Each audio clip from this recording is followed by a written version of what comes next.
Previously on The Movie Rats. There's an evil ring and they have to destroy it. There's So a lot glad of they didn't songs make in Cassie? it. It's a musical. I mean, Lord of the Rings genuinely is the reason that I do film. I've got scarred from this movie. He is. They just cast him as an eye because everyone was like, he'd be too sexy. Jake Gyllenhaal auditioned for the role of Frodo. Ew! I went through a phase of Gollum / Smeagol was my favorite thing in the world. Look, Sinead, it's okay if you're intimidated by powerful women. I'm obviously Pippin and I know it, guys. Poor Frodo, he's just minding his own damn business, never just coming at him. Sam the Skillet Master. Because he's an elf and elves are racist. Legolas is one of the most overrated characters. And then fucking they're AerLingus so comes in, much saves the taller day, than his all little the- sexy ass. Literally the Every best score. I will single fight time, anyone who yeah. says that this is not the best score ever. Fatty Lumpkin found them, rounded them all up, and brought them back to Bree. No, put it out, and he starts stamping out. And Yeah. he's like, oh, that's nice ash in my Yeah. mouth. There's not much in this world I wouldn't give to have the title of Minister of Lord of the Rings. I'd be like, yes. He was super. He knew it almost as good as me. I can guarantee he knew them better. Hi guys, I'm Jess. I'm Sinead. I'm Adam. I'm Cassie. And we're The Movie Rats. The show where a bunch of crackhead film students talk about films.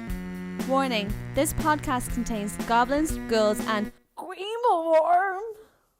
Welcome to The Movie Rats. And we're back to season 2 finale. Why can't I say season 2? Season 2 I finale? always say series. It's really pissing me off. Isn't it weird how overtime productivity has gone up but wages have gone down? What the fuck? Wow. Is this a TED Talk? Welcome to my TED Talk. Okay. So, we're gonna go ahead and keep on going. We'll move right on into The Two Towers. Yeah. So yeah, I'll start with my fun facts. Just like in last season finale with Twilight and all the later movies, I don't have as many fun facts now because things start trying. Can Adam say What? fun facts in the orc voice? Oh my god. I can certainly try. You have to. Oh no, I have to make my mouth really wet to do that. Ew. I don't even know if I can do it anymore. It's All been right. so long. Okay, we'll get to the point where we actually have him imitate that orc. So. Have me? What I do? What am I performing for you? What am I, a Yes, fucking yes. trained monkey? You know Yeah. what? I'm a clown? I amuse you? Perform. Okay. I'm So dancing. I'm gonna start in with our dancing. fun Stop facts. shooting. So I'm gonna start off with one of the fun facts. So yeah, but like I said, last time, the later movies had less fun facts, mainly just because some of the fun facts kind of continue throughout the movies because they're continuing productions. So anyway, this first one I do want to bring up because I think it's funny because it's a meme that I have that has been Oh, sent a back and meme. forth between me and Adam.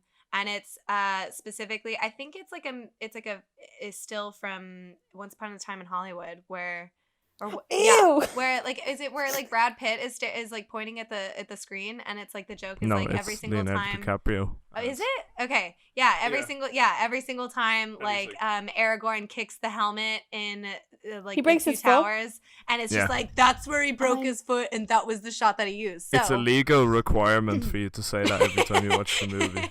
Yeah. Okay, so basically what happened was while they were shooting that scene, Viggo Mortensen was trying to get the passion and the rage and the disappointment and all that. And when he ended up kicking the helmet, and when he kicked the helmet, he broke his toe really badly. But he played through the pain and ended up on his knees, and he was it was a really powerful scene. That's the take that ended up in the film. Yeah. And that is So all it's Lord of less, the Rings fans oh no, always the love hobbits pointing are that dead, out and to it's more my fucking toe. But yeah, it's a Method. thing where all Lord of the Rings fans like to point that out to non-Lord of the Rings fans, even though they've already said it several times and Everybody everyone knows it. I'm Everyone pretty knows, sure but you everybody have knows to it. point it out. So You have to point it. that was my Me first fun and fact. Cassie were watching it, just us, and I was like, "That's the part where you broke it." I feel yes, I know. If I was I Viggo did know that, Mortensen, I actually, yeah. simply just wouldn't break my foot. I am built different. So Built on different. that note, and this is also one of the things that I'll talk about when we get into the actual discussion as well. But on that note of injuring themselves and it affecting what happens in the end result of the movie. So basically, Legolas So Orlando Bloom, sorry, it was weird that I called him Legolas. Orlando Bloom. Legolas. Anyway, Legolas. Orlando Bloom ended Fun up. fact: his name is Greenleaf. Greenleaf. I think it was during a like some sort of like writing accident, whether related to the movie or not, but in some sort of writing accident, I believe it might be some sort of other like incident. But he fell. I think he fell off his horse and like.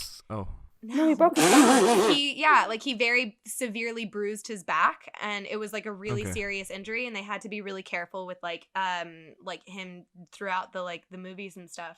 So it's the shot where they're kind of, you see all of the like horses come up to start fighting the like wargs. It's the little warg battle in the fields where they're like all fighting. It's the one where Aragorn like almost dies basically. So like when all of the horses are coming up and like Orlando, fucking hell, Legolas is shooting his arrows at all the wargs and stuff, and then the horses come up. Every time. He like grabs onto the horse's like reins and like flips up onto the horse, and it's the most spectacular way of getting onto a horse that you've ever seen in your life.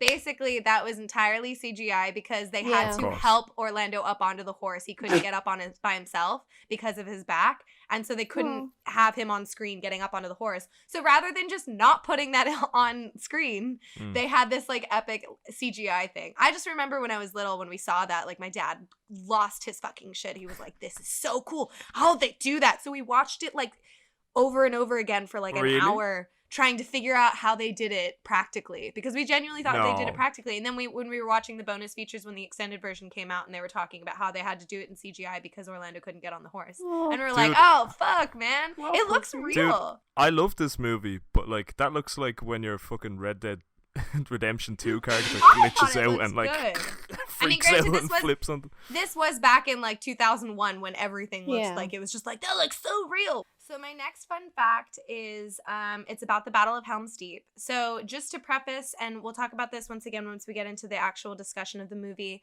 but basically Helm's Deep is a small chapter in the book. Is it? Like it's not super significant. Also, the warg battle doesn't even happen. Like basically the climaxes of the books were very like oddly spread out. And so like in order to make it fit the structure of a film, Peter Jackson kind of took certain elements, because also, like I said in Fellowship of the Ring, the whole battle with all the Uruk-hai and all that was not as dramatic as it was, and they made it that dramatic to have a climax for movie 1.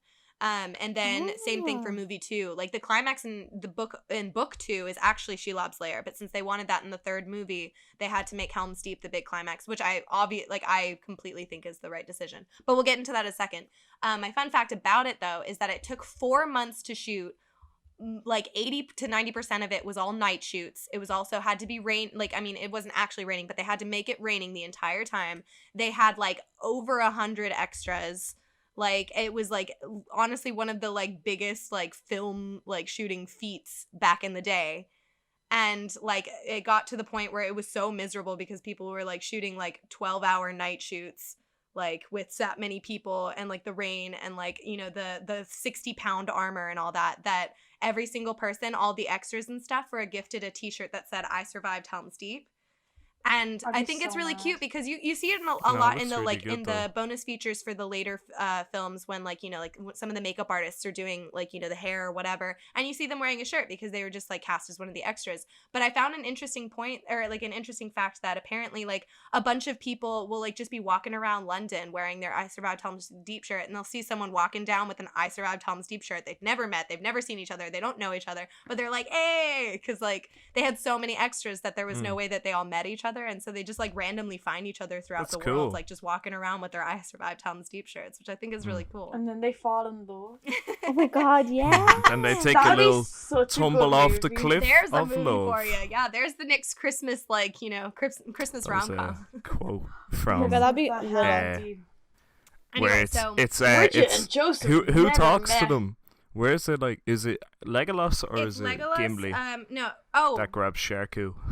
His It's, name is Sharku, Gimli. by the way. Sharku. Yeah, I'm pretty sure his Flipped name's off the Sharku cliff because over I had a toy of him and his warg, and it was like Sharku and the warg, and I was like, okay. And the I word. love it. They are wargs. I love They're wargs. Yeah.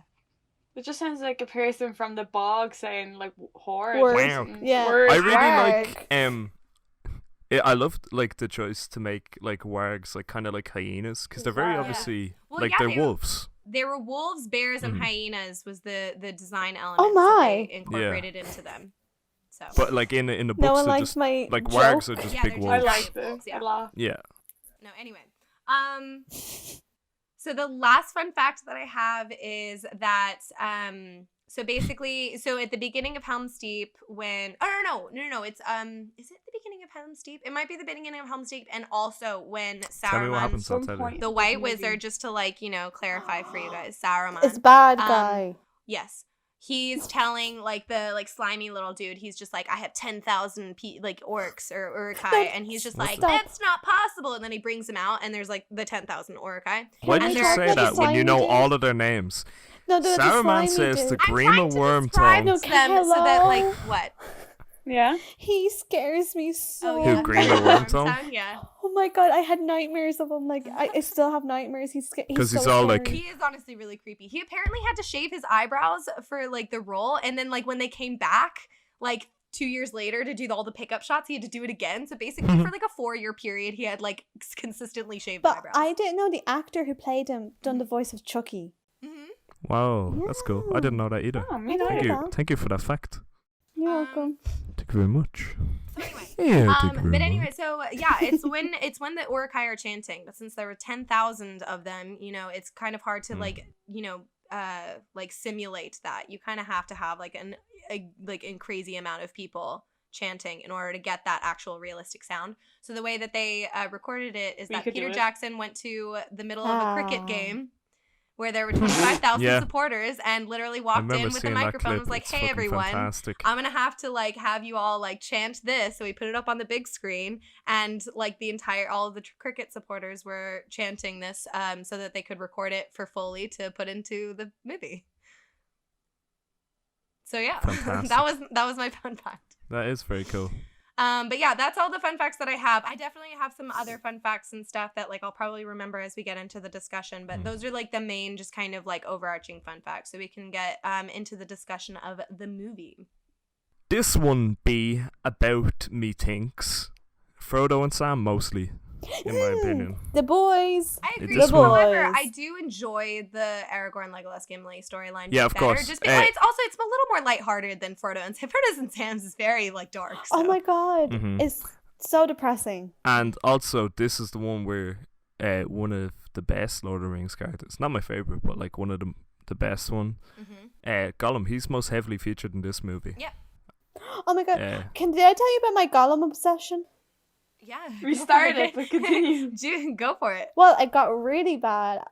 This was, I just loved it. I just loved him, and this movie features him. I love it.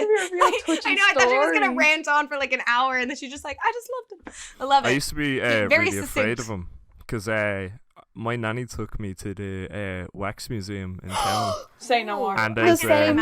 there's a really scary wax Gollum. Gollum in there, I and I took couldn't. Adam, I was too young, do you want to? even though I love Lord of the Rings. I took Sorry, go on. photo, like the disposable film camera. Yeah. I used Oh, is all the that film terrifyingly on creepy? him, Oh my god, I love and then I that. got a mug from the Waxworks Museum of Gollum. That's awesome. I love that. Adam's fucking dying. They have like 50. Imagine little Sinead like walking around this festival every Can you like that is the most appropriate like Gollum. that is the most appropriate image in my head though, like Sinead walking around with a disposable camera. I Like can't I'm saving. like I can see that more clearly. I can see that more clearly than seeing her walking around with an actual phone taking photos. Like, I don't know why. I was She's just 12. There's so many photos on a disposable camera, and you use all them on. I hope you have it. I hope you I have don't all know where of it them. is. I was 12. I can fully see it, like Sinead in my brain walking around the wax museum, like, dang, I have to save this film for something good. And then when she gets them developed, she's just like, oh, these are gonna be some good photos. I want to see. Wait, don't you used to have to give you have to give them to people to be developed, right? So she would have had to give it to somebody. I did. And it's like 50 pictures of what's Gollum. That's amazing. Oh, thank you, Sinead. Like literally, the guy who's like developing them is just like, what the fuck? Oh, I need some more of these. Okay. Actually, so I don't know, Jess, Sinead, did you guys didn't watch the extended versions, did you?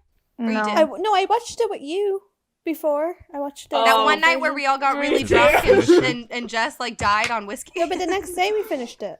That's Did we true. finish it? I Yeah, saw the woman making soup. Mm-hmm. So basically, one of my favorite of the extended scenes is in the very, very beginning when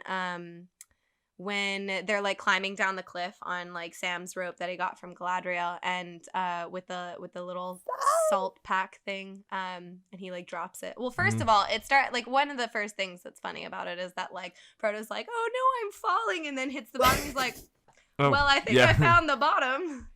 And it's like super anticlimactic, but yeah, and then when he grabs he's like, what is in this? Like, why is it so important? And he opens it up, and Sam's just like, oh, I just thought, it's like some special seasoning, like, and thought maybe if we were having some roast chicken. And like, Frodo's like, what chicken. the fuck? Where do He's you dead think right. we're going? But yeah, like, it was really sweet, though, because it ended up being like, no, it is really special because it's a little bit of home. And that was really nice. That's so Aww. cute. No, we love Sam. Sam is such a- everything. Okay, can I talk? I love when So emo optimistic. Sam comes out. What? Emo Sam. When's the He's emo very Sam? angsty. Oh, because he hates Gollum. Oh yeah, wait, because he's got like okay. he's like jealous. He's like a jealous girlfriend. He is. That's No, Sinead, that but Gollum. that's I mean, actually fair one of enough. my Frodo's a little favorite. shit about it. Like he doesn't listen to Sam No. ever. No, but here, alright. So this is The one of whole my thing, favorite I parts know. about Go. this movie is like the dynamic between Frodo, Gollum, and Sam. I love Because it. It's so weird. but I Sam love obviously it. knows Gollum's messed up, but he has a chance to come back, Right. Mhm. Like he has a chance to become Smeagol again. And Frodo has to believe that he can Because Gollum is also a ring bearer. So Frodo doesn't want to think that he's beyond redemption. And if Gollum's beyond redemption, then maybe so is he. Aw. yeah. So that's why he's really, really trying to believe Gollum is good. Because if he believes Gollum's bad, then he has to believe that he is as well. Do you know when you're in secondary school and you have two friends and you're just really good friends, and then your third friend starts doing like experimental drugs, and you have to kind of like literally. Can you take out the part where I put my hand there? You're like, Just- yeah, me. Like how your two friends are like, yeah, we're just gonna go out for a few drinks, and then your third friend is in He's like like coming the out with smoke. some coke and the it's smoke- like, Ketamine. "You the guys." in the Yeah. smoking room and Diva like just sniffing crack, and you're like, do you need a lift home? And they're like, and you're like, oh okay. Yes. So moving on. But yeah, no, I think Gollum's like, we'll talk a little bit about Gollum's CGI in a second because we'll talk about that when we get to production. But Gollum is just like, he's such a sad character. And I think it's like, I it's a really know. good, So they did a really good complex. way of making him a villain, but that's also very pitiable. Mhm. Because like, I he is don't very, even he's think sweet. he's a villain, to be honest. Well, I mean, he's He's a a villainous victim. character. But like, hey, Gollum is, but Smeagol ain't. Alright. true. Yeah. But yeah, it's like, I mean, just in general, like he is a very sweet character. He's Mm. very endearing. There's a lot of shots in the movie where you genuinely are just like, oh, look at him, he's so cute, you know? Ew, Sinead, he looks like a trying rat. to give him a kiss. He's He my does a little rat. smile when he catches a fish at one Oh point. yeah, that He's was all- my favorite part. Where you're just like, oh, look at little baby, he's Mm. so cute. But yeah, He's like a little puppy or something. I do. Yes. I think that the whole Smeagol Gollum like portrayal in the films was really, really well done because like I think in the books it's kind of they make it very vague about whether you should or shouldn't be like, on Gollum / Smeagol's side, and I think they do that really well in the movies because like it's really easy to kind of like do too much foreshadowing to make Gollum the villain, or there's too much like hints that Smeagol's not a villain kind of a thing, and it's very easy to kind of fall into that trap, and I think they did a good job of balancing the like making him like untrustworthy but also pitiable. So in the books, Legolas and Gimli, while they do develop like a really close bond and stuff, they're not as like, you don't get a lot of their characters as much as you do in the movies. And I think, Are they obviously it was boyfriends? important. Yeah, they're because, boyfriends. first of all, you need some sort of like, you have the hero's journey in Frodo, but you also have the hero's journey in Aragorn. But you need some like side like supporting characters Some that have a lot of holes. like comic relief as well, because it's such a serious like, subject that the films are dealing with. And I think they do so well with Gimli and Legolas, making them like the buddy cop type comedy style of the film, so that there's like a lot of like, first of all, you get the camaraderie and you feel the like love and friendship that they all have for each other. And then you also get some comedic relief, so it's not so heavy. And I really love that, because it's also like the only way that they were able to handle all of this like dark, like heavy stuff, like, like this journey, is that they really were trying to like, they had to stay positive and had to believe that it was all going to go well, and that like there was, a reason to go on and keep on like, like living life and enjoying like their lives. And I think that they did a really good job with Legolas and Gimli, because I think Legolas and Gimli are the funniest fucking part of like honestly all the films, really. And I love their Which is why The Two Towers is not only my favorite, but it's also the most memeable of all of the trilogy. Oh, 100%. Oh, and then because Two this one's Towers, also the one that has the most like background Legolas face. Yeah. Yeah. It's got a ton. It also has, they're taking the Hobbits to Isengard, which is Yeah. I was old just like, as is that fuck. this? Yeah. Yeah. It's so old good. as shit, but like that's one of I the still hear early. it That's in one of my the, head. the oldest memes on the planet. You know what I mean? I like close my eyes and go to sleep, and then I get awoken by they're taking the Hobbit They're on taking eyes the and Hobbits God. And I'm like, to Well, so on the topic of Legolas and Gimli, I think so there's some really funny ass scenes. There's actually an extended scene in The Return of the King that I'll get to when we get to that movie. But for example, so like in Helm's Deep, when they're like, because like they always have their rivalry where they're always trying to kill the most orcs and stuff. They like have Because they're like they count sadistic, and stuff. psychotic. And once again, they're trying to come up with some way of like some fun way of doing these like crazy dangerous battles. I and have stuff. a problem with that, by the way. Why? Because they don't kill enough. And like, that sounds. Oh, I know. Okay, and I completely agree. No, At the end, because here he's just at like the final start, count right? 42. At the very end, right? Oh, sorry, at the very beginning of the battle, right? When they're all gone, man, and then Gimli's like, 2 already, and he's like, I'm on 17. Yeah. And then at the end, his grand total is 42. 42. And I'm like, It's like you did zero work the rest of the battle. if Merry and Pippin were there, they'd be oh, like, the kill we count killed to be screwed up. single-handedly bro. kill everyone. 350. They did. Yeah. They killed like 500 orcs with rocks in this movie. So It it's was like class. clunk. Yeah, it just Clunk. Dunk. Bonk. dunk, yeah, and then I Treebeard's think- all yes, yes. A mine hit. No, but like it's when what I was gonna say though is like with the whole Legolas and Gimli thing, because they're always like providing some like comedy, which is I think it was an extended scene that they do the final count, and like Gimli's like, oh, I'm sitting on pretty like number 43, and Legolas shoots him with an arrow, and he's just like, he was twitching. And then Gimli's like, it's because he's got That's my because axe he's got in his my nervous axe system. embedded in his nervous system. Yeah. I'm sorry. So I just thought that was funny. But it's at the very beginning when they're like, Nerds. they're all like, so it's in the very beginning when they're like joking with each other. It's starting to rain, and you see everyone like standing on the battlements, and like Legolas is standing there, and like everyone can like perfectly see over because they're like normal sized humans. And then there's like Gimli, who's like really short, and he can't see over the battlements, and he's like jumping up. And I took out the sound clip because I also like the laugh that he has right after Legolas makes his like stupid joke Yeah. is so So friggin' good. weird. But yeah, here I'll play it. What's happening? Shall I describe it to you? Or would you like me to find you a box? It's that weird like cackle. That evil Seth Rogen. Oh my God, It is no, evil, it's that's true. That's funny. I like that. But so anyway, but yeah, I love that. Also, okay, so going more on like Gimli's like comic relief, like yeah, his whole like his sprinting thing, but then also like when they're walking to Helm's Deep before they get attacked by the wargs and stuff, and he's talking to Éowyn, and he's just like yeah, like dwarf women are often mistaken for dwarf men. And she and like she turns around and Aragorn's like, Yeah. the beards, and she like starts laughing.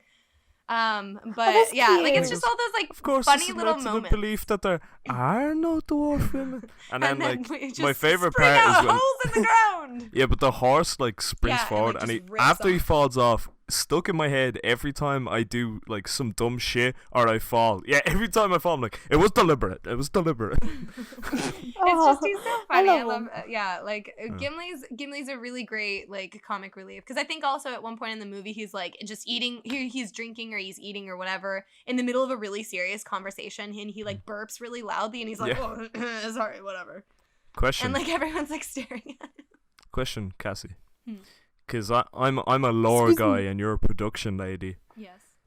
That's their superhero. So I don't know the answer hate to it. this. Production lady. It's like really shit. The It's the really dynamic shit duo. version of Shark Boy and Lava Girl. He stole my Silmarillion copy. You So ruined my principles of it. Alright, so anyway, go on. Did they actually just fuck a short person off a horse for that scene? Because Yeah. Oh, actually, I did watch a little bit about how just they did it. yep. It's just So basically, the armor that they put the body double or the size double scale, Yeah, it's all the crash scale stuff. double for Gimli or for John Rhys Davies. He was basically it was very like padded and stuff because it also like he was a skinny dude, like so the Yeah. Skinny. armor and stuff that the armor that he had was quite padded as well to make him look very dwarf like stature-esque. And Okay. so they like literally like there's like behind the scenes footage of him just being thrown off the horse and stuff. And they were so I mean a and he lot was totally of the like okay with it. There was nobody like holding a gun to him being like, "Say you're okay with this." But yeah, no. Well, apparently he was really like good about like all of the stunts that Gimli had to do when it was like the size stuff. He was and, due with being like tossed. he was really like adamant about. He's just like, no, I want to do it all. I want it to be real. Cool. Like I want it to like work for the film. But okay, so one scene that like just gets me because it's like so well done. Like they really so do. good. They do a good job at like really conveying the drama and the like the trauma of the scene. Oh. Is when. It's Miranda Otto who plays Eowyn. It's when Mhm. she is like letting everyone into Helm's Deep, and then all the men come back from the warg battle, and like she's talking to Gimli, and she's asking about Aragorn, and he's just like he fell, and she like realizes that he's probably dead, and you know like that Eowyn's kind of like fallen in love with him at this point. And Simp. she's just like, it's that beauty shot of her face, like the really close up on her face. And she like looks over at King Theoden, and Theoden's like walking up, and he looks back at her like because he wasn't the one who told her, but he knew, and he knows that she's like in love with him. And it's like it's such a good scene to like really convey the like just the drama of like a major character like that like holds so much respect and love from the people around him is dead, and it's like it was really well done in my opinion. And he knew that she was simping because he said to Aragorn, "Don't give her hope where there is none, boy." Why was she simping? She was in love with 'Cause he's Aragorn. hot. Oh my god, the She- second she she was- met him, 'cause she it's was Aragorn. just like, you are a Yeah. beautiful man. He's I'm just in Yeah, love. it literally didn't. It's because she was like swinging a sword around, and he blocked it. And she Yeah. was like, "Typical man." Like he a was like, huge lady "No, you're arm at like that you're moment. like a," and he's like, "Nah, like you're a fucking warrior. Well done." And she was like, I shit on that character a lot, but I actually really like her. I'm a big fan of that character. I just don't Eowyn's think. fantastic. One thing that annoyed me was that she was interested in Aragorn at all. like. that Yeah, kinda I was bothered me. confused why she liked I him. can't I remember. think Is she that would have been in a the better books? character if she wasn't. I think, I think she kind of like Like has him like a because thing he's hot. for him, but it's not as intense Probably. as it is in the films. I mean, it's just his natural animal magnetism, but she's not like in love with him. It also, the problem that I have with that like is because I think I don't know, it lessens her character a little bit. I think, that's fair. and I think it's because it came out in the early 2000s, and they're like, dang, yeah, Yeah. they're like, We we wait, need Love a it. woman to It's like Yeah. a man. exactly, because they're like, oh, Arwen isn't gonna be in this one much, I guess. Yeah, it's very But, much like a cast off character because he's in love with Arwen, and so like there's Yeah. never any like hope for her, and she's just kind of like it makes her a little pathetic. Like I mean, It does. She I redeems herself, hesitate of course, to say but pathetic yeah. because that's quite a strong word, but it does make her seem a little bit like like she's kind of a sad character in that. Yeah, sense. and it also like really lessens when she gets with Farmer, because she's like, oh, I guess he's taken. Yeah, like, I'll get It's to, like, like, I'll she get gets to, like with the, Yeah, the and Farmer second is all choice, like, yeah. a chance for Faramir of Gondor to prove his quality. You know what I Anyways. mean? But honestly, in Eowyn's defense, if we're going along with the storyline that she is in love with Aragorn, like everything he does in her presence is very like not leading her on, but it's also not telling her to like, girl, Fuck like off. I'm not mean- into it, you know? Hey, Yeah. hold on. All right, get a grip. Okay, equally could be said between everything Aragorn does with Frodo. Okay, he's just an But intense also the- person. He also doesn't. He's like, he didn't go like, oh, my girlfriend back in that outfit. Well, actually, He that's did. not true because they do Did, while they're because walking to Helm's she's Deep, like, there is that scene Where'd you where get that they're- necklace? Yeah. Where's the woman that gave you that necklace? And he's like, oh, actually, fuck, he does lead her on a bit. That's true. 'cause Yeah, because he he's doesn't like, say that's true. she's Okay, gone fair to the enough. Undying Lands. With Yeah, the so rest of her basically kin. that's like her being like, so like you're single. So Is like, it? And Yeah. she's so like, you're saying there's single a and ready to chance. mingle then. But yeah, no, I mean like in her defense, he doesn't really ever like shut it down. He shouldn't. So. No, He's but too- like, you know he's how too people always into his, like, my he's girlfriend too into back his in auntie Canada. to shut her down. To shut You know, her down, you know what I mean? Yeah, that's what we were like what Yeah. we were talking about during Fellowship. Like he is very like he basically defies all like notions of toxic masculinity because he is very like Well, I might have sensitive found and, one. like in he is in tune with his emotions We are and he respects inspecting women Guys, and he- he's respecting their He choices. sings a song at his own coronation. Exactly. He's, Who is he, Oh, Mariah God. Carey? I really do like production wise how they portray the whole confusion about whether the White Wizard is Gandalf or Saruman. yeah, I love it. they blended their voices, right? Mhm. I Everyone's remember like, "Who is hearing it and that?" be like, "That's And they Christopher did it Lee's in a voice." way And that then, they Who didn't is just that? put them equally strong. Like they kind of switched the levels back Yeah. and forth so that you sometimes you were like, no, that's Gandalf. And it's like, That's wait, them. that's Saruman. Like, you really Yeah. couldn't tell whose voice it was. just some Anyway. sexy old dilfs, isn't yeah, No, gilfs. is he? Oh, No, he's not sirs. guilty. it? He's a No, dilf, they're bro. they're It's Sir wilfs. Ian McKellen. He's a Wizards, I fucking- want. He's a fucking Wilfs. sylph. He's a sir. All right. No, they're wilfs. They're wizards. But he's an elf because it's actually an asteri. So So there is this one line that like literally Here was hoping like not Adam to- cannot like fucking like Sinead can't hold her shit together when Adam imitates it because apparently I've he does never the most heard amazing- this. what if I do Okay. it badly though? Like what if this is? It's I'll been so still love long. it. I'm not ready. Hold Shall on. I show the first one, the real one first, or should I do yours first and then? Maybe mine Show- first Okay. because then All right. it So people Adam, if won't you would compare like it. to, Hold on, I'm You're gonna embarrassed. mute throw myself out and your- try it a your couple of impression. times, and Okay, then but I'll I'll tell the story. I'll tell the story before. Okay, Yeah. so first time I heard it, I was watching it with Cassie and Adam, nearly pissed myself. Then I kept just requesting it. But one time we had Sinead and Adam's big day out, where a lot of wild stuff happened. Oh, Finally, by the Oh, end is of that it, the I'm one where walking you to ran the- into the pole? Yeah, that's the one. Adam ran into the pole. We saw someone get hit with a bike, and then a fight broke out. So we're walking to the train station, and he kept doing it, and I walked into the bin Oh while yeah. crying, laughing of So him like a lot of going- shit. Yeah, so I love it. That's Okay, good. so Adam, That are was you a fun ready? Are time. you ready to regale us with this beautiful I've impression? never heard this before. Yeah, no problem. in fairness, So much pressure. you're good as well. Cassie's actually good as well. So Oh, we don't close our. worry. Oh, we all close our eyes. Everybody close your eyes. Turn off Okay, your camera. Turn okay. off your sound. Okay. Everything. Okay. Okay. Okay, nobody look. Stop peeking. Okay. Right now, imagine you're in an orc camp, okay? Okay. Alright. Okay.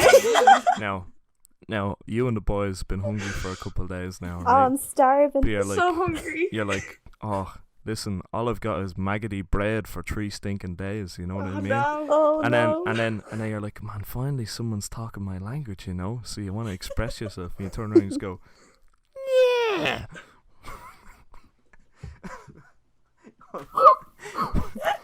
Why can't we get some meat? Look at their legs. Okay, I hope that's good. so let's go ahead and hear the original. That's good or not? Let's hear the original, and then we can What about judge him on him? it. Yeah, fresh. He's so wet when he says fresh.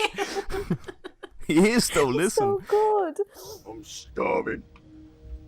We ain't had nothing but maggoty bread for 3 stinking days. Why can't we have some meat? Why does he say it like that? But no, Why No, is but he English? it's so Because funny. all the orcs are like Cockney English. But Cassie and Adam could do it really good because one of them would start going, "We haven't had meat for whatever." Yeah. It was Cassie doing more deeper one, and then Adam went, What about their legs? Oh yeah, so what about their legs? They don't need those. Ooh, they look tasty. Just a bit off the flank. And then they like rip into this guy and eat all his intestines. Looks like meat's Me back too. on the menu. Yeah. Oh, that's a good scene. "So good." That's my All right. favorite So scene. anyway, so Merry and Pippin get away. They go into Fangorn Forest. They run into Treebeard. So right, we're here. So they're trying to convince Treebeard to I love be Treebeard so much. in like on their side, but Treebeard's like, no one's on my side, so like, bruh, I'm staying out of it. And then they then they find all the dead trees that Sauron cut down. Well, just actually, to here's fuel his something that fires. Pippin is useful for. What? Yeah. So don't skip. Alright, Pippin is Don't useful like the way you said that. only a Adam, few about times. Pippin. I mean, Pippin's he not is. useful Let's be only a real. few He kind of times. fucks things up. He was the reason Gandalf died first. One of the reasons, yeah, kinda. But in a way, Gandalf would not have come back as Gandalf the White. Fair enough. So, True. So it's also So- Pippin's fault that Eat your They're fucking going words, home. bitches. and then Pippin is like, he's like, how about we go that way instead? And he's like, Treebeard's like, that would take us close to Isengard. And he goes, exactly. It's the least. It's we the are to last thing they'll danger, the expect. farther Yeah, the we are closer from they are to danger, the further we are from harm. It's So the be last the thing last they'll thing expect. they And then Treebeard's like, that Doesn't doesn't make sense to but me. okay. But then again, you are very small. so he's like, Wait. and then Yeah. about to head out, and they just So then they go Go that and way. find all the dead trees that Saruman used to fuel his fires. And so he gets really angry and he calls all the extra Ents and shit, right? who are so just hanging around. So they have an Ent moot, right? And it's like forever. And like Mary's just like, they must have decided something by now. And like, you know, like Treebeard turns around, he's just like, nah, we just finished saying good morning. And it's like, it's literally nighttime. You took 14 hours to say good morning. But anyway, one of my favorite lines, because I always love like repeating it and stuff, because it's like the best, like it's the best part of his little speech that he gives to Mary after he's like, chill, don't be hasty, like all that. Don't be is- hasty. I love that. Because he takes so long to do fucking things. Like, don't be hasty. And then he ends up sharing like this lovely little line, which is like so appropriate. But you must understand, young hobbit, it takes a long time to say anything in Old Entish, and we never say anything unless it is worth taking a long time to say. And it just takes him fucking forever. And that's to say it. John Rhys Davis as well. Yeah. Oh. By the way, it's the I did same not actor who does understand a Gimli. word of what that man said. So I just thought that was funny. I always liked that as a little, you know, moment. I know- that was no, just like, it's how, better. How, Okay. how no shit, it takes you a long time. Hear me out. It's funnier when they're like, when Merry and Pippin are like, so, you've decided. And he turns around and He's goes, just like, we have yeah. decided. You are not orcs. then And he's, then like, all the other smiling. trees are like, Like he smiles, he's Nodding. like, right? all And the they're other like- trees are just and then nodding fucking- like, And then fucking Pippin's just like, well, that's good news. And Mary's like, Yeah. what the fuck? That's what that's what good we were news. talking about. I love that.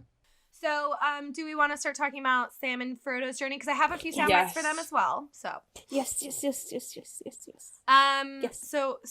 Sinead, do you want to take it away? What do you got for him?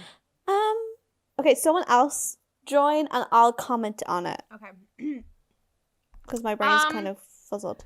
I think I don't know. For when I was young, I always was like, anytime we were watching the movie and it would switch over to a Frodo Sam bit, I'd be like, ugh. Can we go back to like Aragorn? Because like I just, and honestly, in also in my defense, I think it's not like a universally accepted thing, But I mean, from the people that I know that have read the books and all that, it's kind of like everyone kind of like generally agrees that the parts with Aragorn, Legolas, and Gimli are a really easy, not an easy read because Tolkien's not the easiest read, but like the Frodo Sam bits are very tough to get through. Okay. And it's just Oh, because reading- like okay. it's because it is very slow paced. Like the Legolas, Gimli, and Aragorn stuff, that it has a lot happening. There's a lot of storyline. There's a lot of new characters and stuff. Whereas with Frodo, Sam, and Gollum, like it's really just they meet Gollum is a big moment. And in the second one, that's kind of it in the books that happens. Up until, like, you know, he gets to Shelob's lair, but that's in the third movie. And so, like, in the second movie, there's a lot about their story and stuff, and you get a lot of, like, information that's important and stuff. But just, it was just, there's not a lot of, like, action that happens. And even, like, in the books especially, like, the Faramir thing, like, barely happens. Like, they meet Faramir, but they don't get taken to Osgiliath. They don't go through all that. Like, he doesn't almost give the ring to, like, the Nazgul or whatever. Like, it's literally, like, none of that happens, really. Like, he meets Faramir, and Faramir immediately is just like, all right, go on your way. And I think, like, that was an important thing that, like, Peter Jackson, I think, wanted to, like, convey, is just that they wanted to continuously, like, hound down the point that the ring can corrupt even the best of men. And they wanted to create Faramir as, like, a really great man who still struggles to, like, especially considering his backstory of not being, like, you know, the favorite and his, like, you know, Boromir was always the favorite and all that. So I think that was a good choice to make him kind of like still second guess himself and then end up like letting them go. What's up? The only thing I remember from Frodo, Sam, and Gollum's like story is like a montage of Sam looking. It's like from childhood. Like the only thing I could ever remember is a montage of Sam looking at Smeagol with like a stink eye, and Smeagol like tied up playing with a fish. Oh, yeah. And then, like, I cut to another scene. He's like, where's my bread gone? He ate it! Like, he took it. He took it, yeah. I wish Which I I could yeah, have like Gollum voice. Sam That's and like, Gollum got a real rivalry going. You don't have any friends. That argument is fantastic. It's so good. I love the way that they did the camera angles and stuff to make it look literally They're look so like petty. a 180 like cut conversation between two people facing each other. I love the way that they presented that in the shot, because like you do establish that it is the one, and he's like just looking, you know, sideways because he's switching between the two characters. But I love that the way that they stop, you know, moving the camera and they start cutting between the shots to make it look like it's two people facing each other, and they're following that 180 like production like camera setup rule where you like look at people so they're always on different sides of the screen. And it like I think it was done spectacularly to really like just push in the point that like Gollum and Smeagol are two different people and they war with each other constantly. The the thing that does that scene really for me is like it's the same face but with very different facial expressions as well. Yeah. And the lighting is very different for the two of them as well. It's quite good. Well, and also like he has a conversation with Gollum about Smeagol, and I think what was important about that scene is the fact that like Gollum had completely taken over at that point. Smeagol was barely there, and then when Frodo reminds him about Smeagol, that's when Smeagol starts to come back and like be more present, and it starts like getting more like he has more inner conflict. Gollum is a character because he's dealing with a Gollum versus Smeagol at that point, because before then there was never any reason for Smeagol to come out, and when Frodo reminds him like you were a hobbit once, you were named Smeagol, and he's like, and you were a sexy bitch of a hobbit. No, he wasn't. Yeah, he was. He was Andy Serkis Hobbit. No, I told you I had nightmares of Andy Serkis Hobbit. all right, Frodo's like, Gollum, you have a big ass whap. You don't even have to worry about nothing. You are a skinny king. He's such a big ass, he's such a little tragic waist. character though. Yeah, no, it's really like sad. it's really upsetting. Like I know, like whatever, it's the same every time, but I'm still like upset. And every time, like you could tell, like Gollum's about to be fucked over. You know what I mean? I'm like, no, like he was so close to, you know, right? Like with the whole, like you know, when they're at the like the waterfall and like Faramir is just like, shall I shoot? And he's like, no, like he'll come to me. He trusts me. Yeah. And then he calls Gollum, but then like Faramir is like, you know, men just like grab him, and it freaks Gollum out, or like it freaks Smeagol out into like giving into Gollum again. And you're just like, he was doing so well, and it's because he thinks he's been betrayed.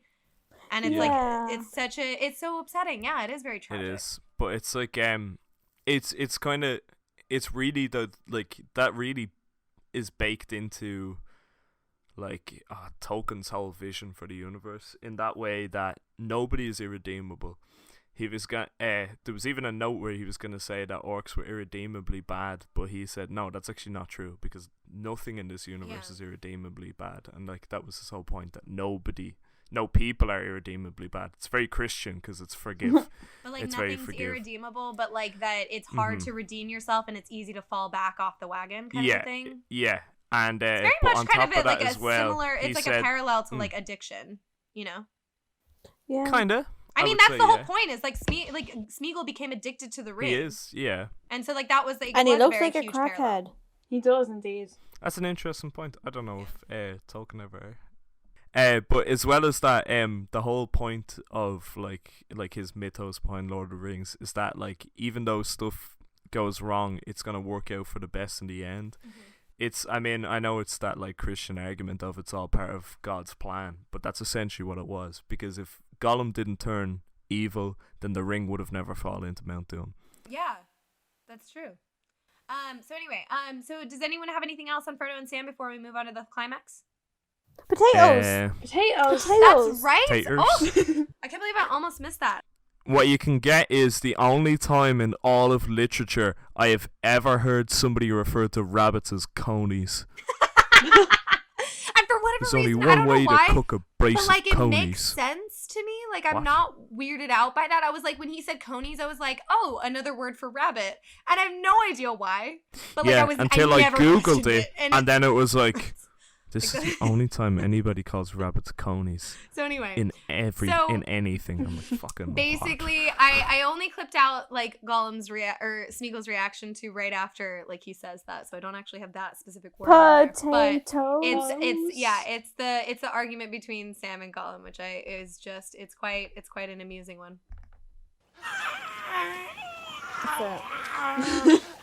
What's it doing? Stupid fat hobbit.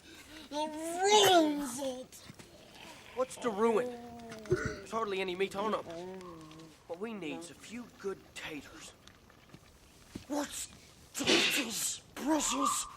What's taters, huh? Potatoes. Boil them, mash them, stick them in a stew. I love the like where he's like, what's taters, But it's when That's Cassie when she came over here. We were trying to give her potatoes. And she was like, "What's this?" No, hey, I'm from the South. We like comfort food. What is it? Oh, it's when he says the stupid fat hobbit line. So and like mean. Sam's like just stirring it, trying to ignore him, and he's like, stupid fat hobbit, and Sam's like, what the fuck? Like, that was uncalled for. He's like, he stepped over a line. Yeah. Stepped over You could have a said line. stupid, but it's That when is you said honestly, fat. like, Fat. right? No. Low key, that is the best like Gollum Sam argument in the entire trilogy. But anyway, so let's go ahead and move on to the climax of the film, the Battle of Helm's Deep. So like I said, it was surprisingly, it was a very small part of one chapter in the books. Like I don't know, I'm really glad that they made it a big battle because it is, in my opinion, the best battle of all three films. Like Helm's Deep, and obviously, you know, the amount of effort that they took to like, you know, produce the battle, like with the 4 months of night shoots with like the rain and everything. Like that's crazy, the amount of effort that they put in for like a less than a chapter battle. But like it's so good. And then of course we have to talk about the death scene in this one, because there is an important, very sad death scene in this one. There is. We all cry. So they get the elves to come and like, you know, hang out and be like, we're gonna fight with you. And it's cute. Ew, because like elves. Aragorn's like, oh my god, Why are you how saying dare it like that? my boy. So in Helm's Deep, okay, they have very little chance, and then they're like, shit, we're not gonna survive the night, right? All of a sudden, Haldir and the boys rock up, elven soldiers, like, oh, them boys be looking sweet in their armor. They're fantastic archers. It's not like other fantasy settings where it's like, oh, some races have some ups and downs, you know, advantages, disadvantages. Elves are better than people. Like, But they're they just racist. are. Yeah, but they're also racist But they're because they're better than racist. people. They're like, everyone Yeah. else sucks. So Yeah, but it's a fact. So Oh my Anyway, god. They I are. gotta If you were go. like, what should I have? Army of elves or army of people's elves? okay, moving Obviously. on though. Haldir, he dies. Haldir. Spoiler alert. It's very I keep upsetting seeing too. a screenshot of him getting murked in the back by an orc berserker, and then somebody commenting under it going, "God, I wish that were me." But like, well, because like, poor Aragorn. This is the second time he's trying to get to his friend that's dying, I know. and then he gets there just Not too as late. working from.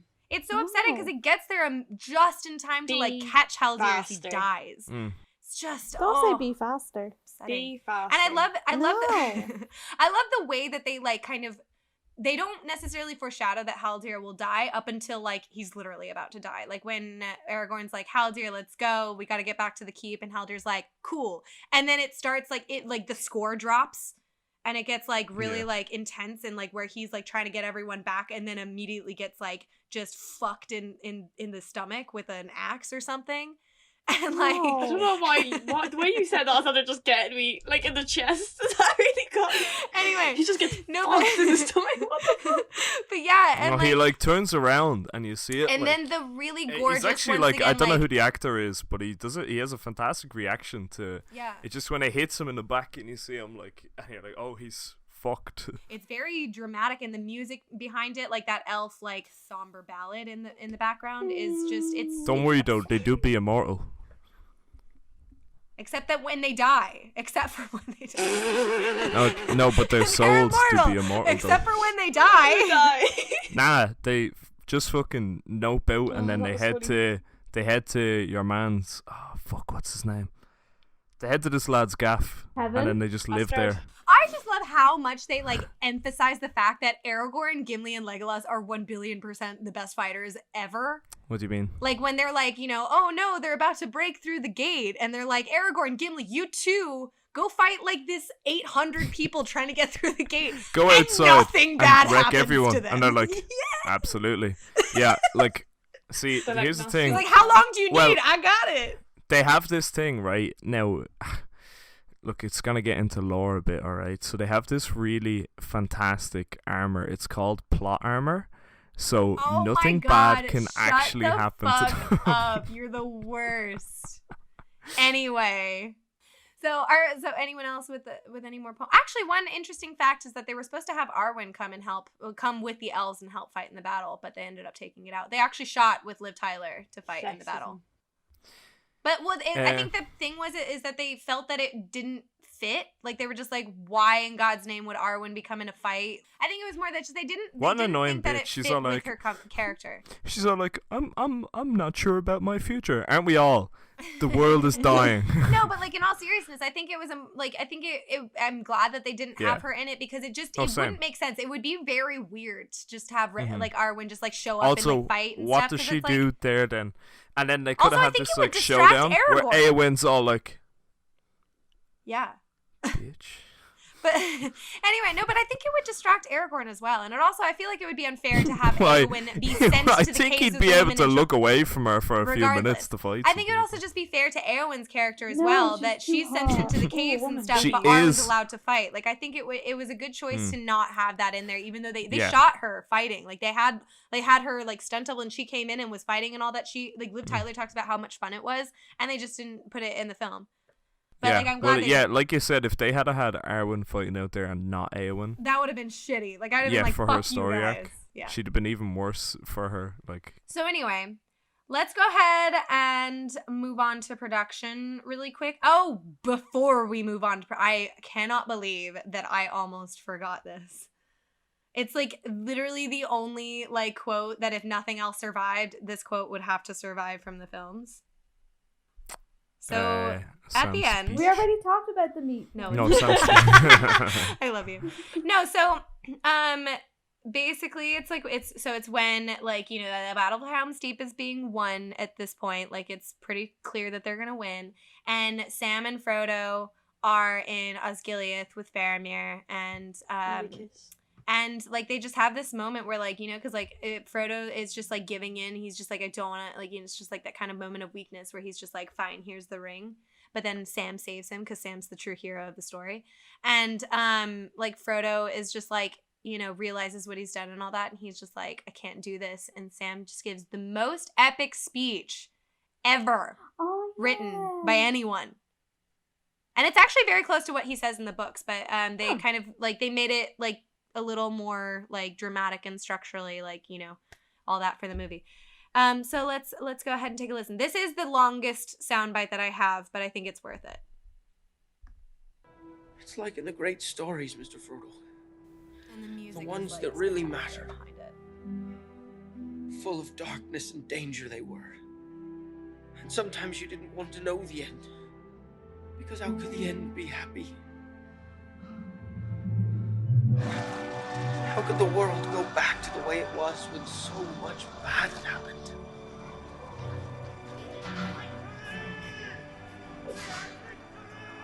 But in the end, it's only a passing thing. This shadow. Even darkness must pass. A new day will come. And when the sun shines, it'll shine out the clearer. Those were the stories that stayed with you. That meant something. Even if you were too small to understand why. But I think, Mr. Frodo, I do understand. I know now. Folk in those stories had lots of chances of turning back, only they didn't. They kept going. Because they were holding on to something. What are we holding on to, Sam?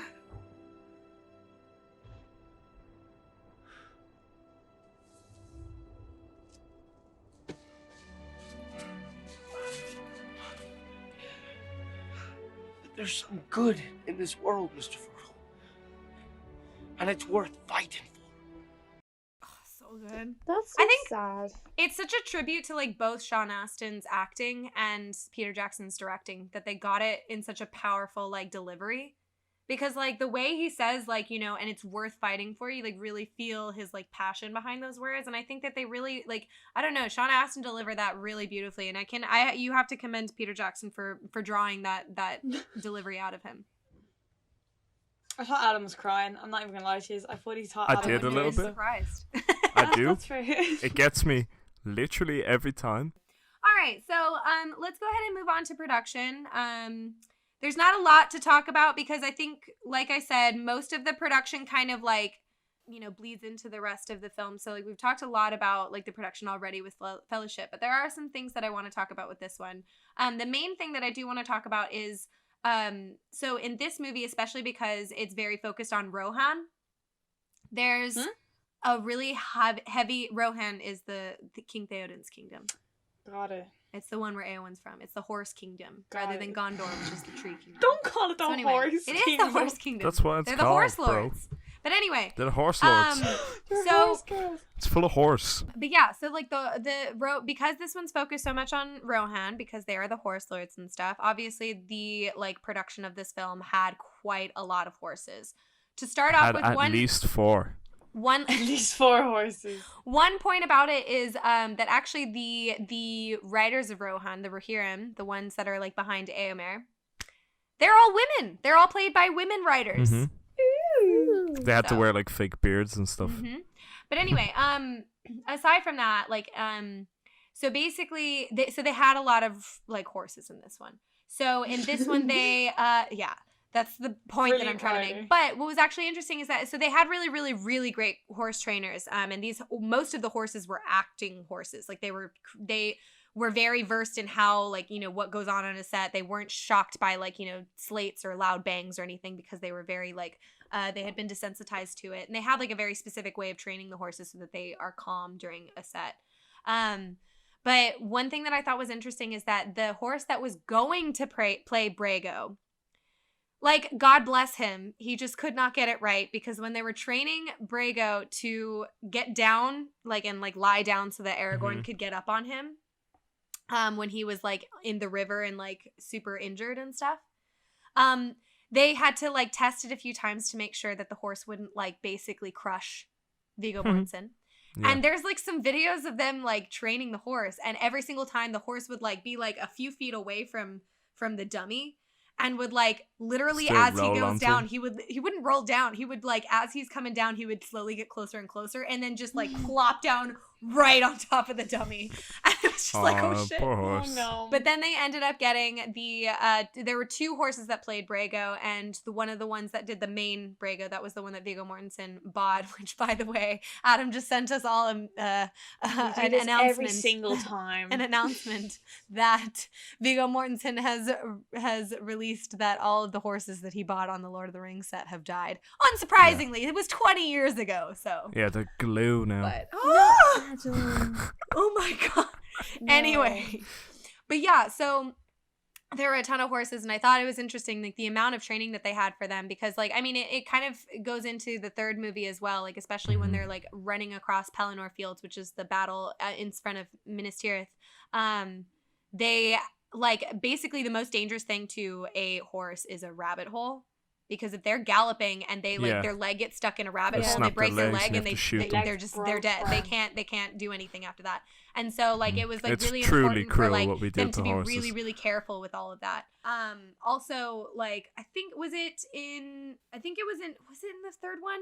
I don't know. It was one in the second or the third one, but it was the one that they shot in a field that was used by the New Zealand Army to test bombs. Oh. And so there was so there straight could up have like been unexploded landmines and mines shit, and like shit? just Yeah. and they had the like, you know, the army there to like make Minesweeper? sure that they would like kind of, you know, be there to check on it. And they were just like, so we've like gone through. Well, it was actually funny because at one point they were talking, one of the actors, I can't remember what it was, but doing an interview, and they were like, yeah, it was great because like at one point they were like, don't steer out of this area.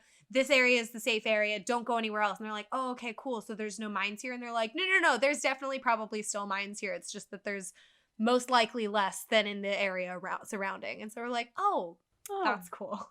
So yeah, it was pretty dangerous. One of the Luckily, horses no one stamps died. and sees a 5 and is like, fuck. No one died. Or It's a 6. Minesweeper joke. God forbid. God forbid a anyway. 6. We're so Right over my stupid. head. Okay. I have no So idea. anyway, It's a Minesweeper joke. but yeah, that was my That's whole gamers. point about the Cool people out horses. there. They had a lot of like they genuinely like these horses were very like, you know, heavily trained, and they had really so they had really great trainers, and the horses were like such a huge part of it, and like all of the actors really bonded with a lot of the horses. Like a lot of them had like they would come in early morning to like, you know, ride with the horses and bond with them and groom them and all that, because it's horses like are very like, you know, they connect with their riders and stuff, and so I it's should pretty have easy known to you were a tell. horse girl when you It's said you were pretty from easy to Texas. shut up. So It's when pretty you're a easy to horse tell girl. when a horse. Oh my god! But She's it's a pretty, horse girl. it's pretty easy Guys, to did tell you- when a horse oh my is God, not guys. comfortable with its rider. Am I here with all horse I'm girls? not a horse girl. Anyway. Oh, thank you, Sinead. I'm a cowboy. I didn't even mean that. I didn't even mean that. Oh my god. Just meant Anyway. I like cows. So anyway, I want to be a cowboy, baby. anyway, so let's talk a little bit about the CGI of Gollum, because It's to perfect. preface, it was groundbreaking for the time. Because they didn't, like I said before, they didn't have on-set motion capture. So they basically had Andy Serkis in like, they called it the Andy gimp Serkis. suit, which I don't know is No. particularly okay That's just anymore. it's more likely just a reference to Pulp Fiction. Yeah, well, I think also just that, Which in itself is the bad thing. Yeah. But it's fine. Anyway, but like so they had Andy Serkis in this. Don't like, kink shame him. He flesh-colored- probably liked being called like a They gimp, had like. Andy Serkis in this like flesh-colored bodysuit, and he would Flesh. do all of the motions and do like all of the like Ew. all of the lines and stuff. And then separately, they had to have Peter Jackson and Fran Walsh come in with him to a motion capture set where it was like literally just a warehouse, and he would wear like the motion capture stuff, and they'd have all the cameras and stuff. And he would literally recreate almost exactly all of his like his motions and stuff. And sometimes they had to entirely do like no motion capture, just animators animate a Gollum on top of Andy Serkis's performance in the movie. So they had so many techniques that they were using, because they did blank slates. They like digitally deleted him from the scene and added a CGI Gollum. They added the motion capture Gollum. Like, it was insane, like the amount of work and Did you like see? different techniques that they put into it. It was like, it's honestly, it's incredible. And the CGI of Gollum, like I said, was very groundbreaking because he's just unrealistic enough to not dip into the uncanny valley. So he's not like, he doesn't disturb you, but you can tell that he's like human, but also real. not human, you know? I thought it was really well done. It's really good. And I think, like, also, in my personal opinion, I think that the Gollum in Lord of the Rings, once again, is better than the Gollum in The Hobbit, because the Gollum in The Hobbit just looks like an entirely CGI character. Because I know that they did motion capture, but, like, once again, they used newer techniques, which, like, hampered them because they didn't feel the need to do... It's too easy for them. To get creative. Yeah, exactly. It's so they too didn't easy try for as them, hard, I feel so like. they don't have to, exactly. So... one of the things I love about Andy Serkis is sometimes, like, when you get, like, a role like that like, defines you. Like, he is Gollum. Do you know what I mean? Mhm. That, like, He is a lot... Caesar. Some of them get... Ape together Like, strong. he's kind of like how we were talking about. Doug Jones is a very character actor. Like, he plays all these My weird two characters. boyfriends. He does. And Yeah, he's Serkis become... does this. Like, he's become that's the his thing. motion That's his capture shtick. dude. Yeah. He's the But, king of yeah, motion but he's not capture. like angry about that. You know what I mean? yeah, Like, some he embraces it. actors, He loves when they it. get put in like that sort of situation, when they're like known for like one thing specifically, Can are I very like, let you oh, something? you know what I mean? They can get like that. Can I Like let I'm you trying to some- think of an example. Can- I mean, I think a lot of the Star Wars cast kind of got like Can I that. tell you Yeah. something funny? Yeah. Yeah. I only knew him from 13 going on 30. He was the boss in it, and I only knew Andy from that. And Was he? yeah, he That's Fuck true, off. he is. I love Holy it when shit. I I see didn't him in realize like he done, movies as um, himself, Bro, like in a like 30, human, flirty, and and I'm like, thriving. what the fuck? My man. Anyway, so yeah, So I really funny. loved the CGI Gollum. Was like spectacular, honestly. She And, is like, the it's just- moment. She is. She is. Well, it's because like, and it's also the fact that like it made the performances from Sean Astin and Elijah Wood so much more realistic because they were reacting to a person who An was actual doing dude, everything that Gollum was doing. Like he was there. They wasn't like a little tennis ball on a stick that they were reacting to that they were gonna put the CGI Gollum on later. Like Another it was actually like they were reacting to Gollum himself, basically. another note on that. He did obviously the voice on set, and it destroys his throat, so they had to have Gollum juice. You know. Yeah. Ew. Yeah, and it's the most. Yeah, it looks exactly as you picture. It's like black, and it's just like honey and all like sweet stuff. It's all stuff for his throat, Yeah. like to make sure it doesn't. But yeah, so I think like I don't want to get too much into the production because a lot of the things that I would want to say would probably be very repetitive to what Fellowship of the Ring had because like, you know, it was basically all the same staff because as we were talked about earlier, all three of them were shot at the same time. So it was basically the same production crew. But yeah, so I won't go too deep into it. But like, once again, like, you know, it was the craftsmanship, it was the cinematography, it was the like, you know, just the passion that literally not like every single person, even the guys who were hand assembling chainmail, everyone had so much passion for the film that like made it so fantastic. So does anyone have any other points? It's just a really good movie, isn't it? Yeah, there's really like there's so much to talk about with Lord of the Rings that you could watch like 17-hour-long video essays about different things and it still wouldn't really fully capture everything that you would want to like address. But anyway. Like for example, I've been a fan for years, like, and I don't like. There was some things that I heard on this podcast. I was like, oh. And I'm still watching videos and shit on it every fucking day. You know what I mean? Wait, yeah. Okay, so let's go ahead and pick our favorite character from this movie like we decided that we were going to do for the last one. So let's pick our favorite character for this movie and then we can kind of take a little break and move on to the third and final. Wowza.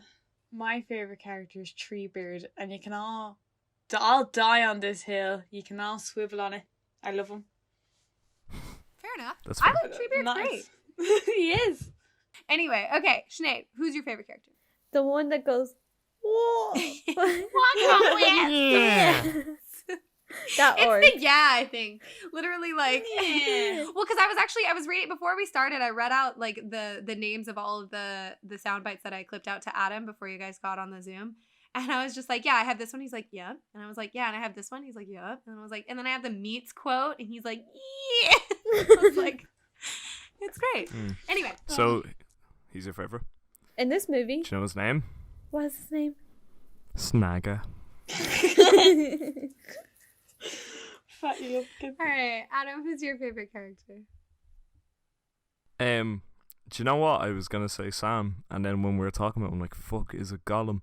But see, here's the problem, because I don't want to spoil my favorite character choice for the next movie. Yeah. But I was gonna pick Sam for this one, so I could pick a different one for the next movie. But I'm thinking, like, should I pick Sam for the next one Don't give it away. and Gollum Don't for give this away. one? No, you can't. No, you can't do it. Now you pick Yeah. Well, they'll character. know I pick. Can I tie the two characters? Can I put them in a Yeah. a solid tie? Yeah.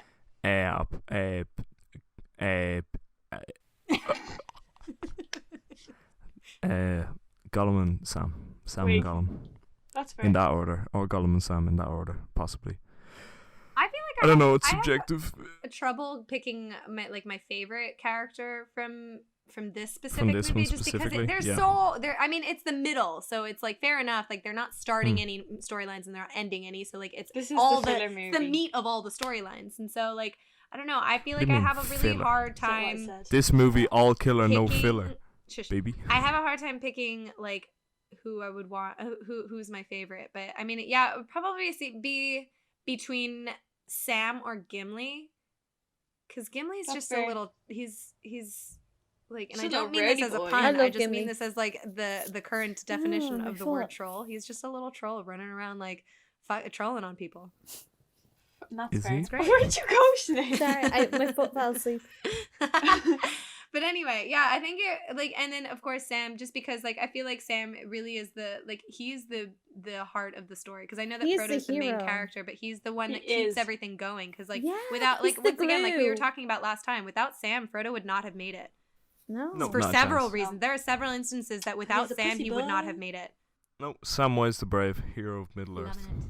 That's who we be. I like how in the end they actually do that, by the way. Like when he's just like, I wonder if there'll ever be stories about us. Like, you know, Mhm. oh, let's hear about Frodo and the ring. And Frodo's like, I want to hear about Sam. Like, you know, Frodo Mhm. Oh, wouldn't that have was gotten so far without cute. Sam. And then Sam's just like, I was being serious. Don't make fun of me. And he's just like, I was being serious So too. was No, Oh, guys, that's so besties. All right. I. Then he gives him this So- eyes where he's like,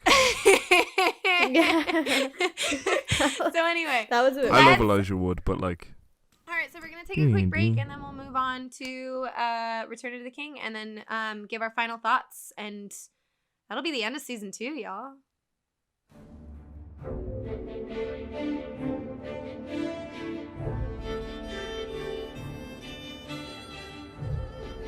And welcome back, everyone. We are in we are in the final part of this The episode. final part of the season. Um. So yeah, we're gonna go ahead and move on to The Return of the King. King Bach. Kings. so Return of the Piss Kings.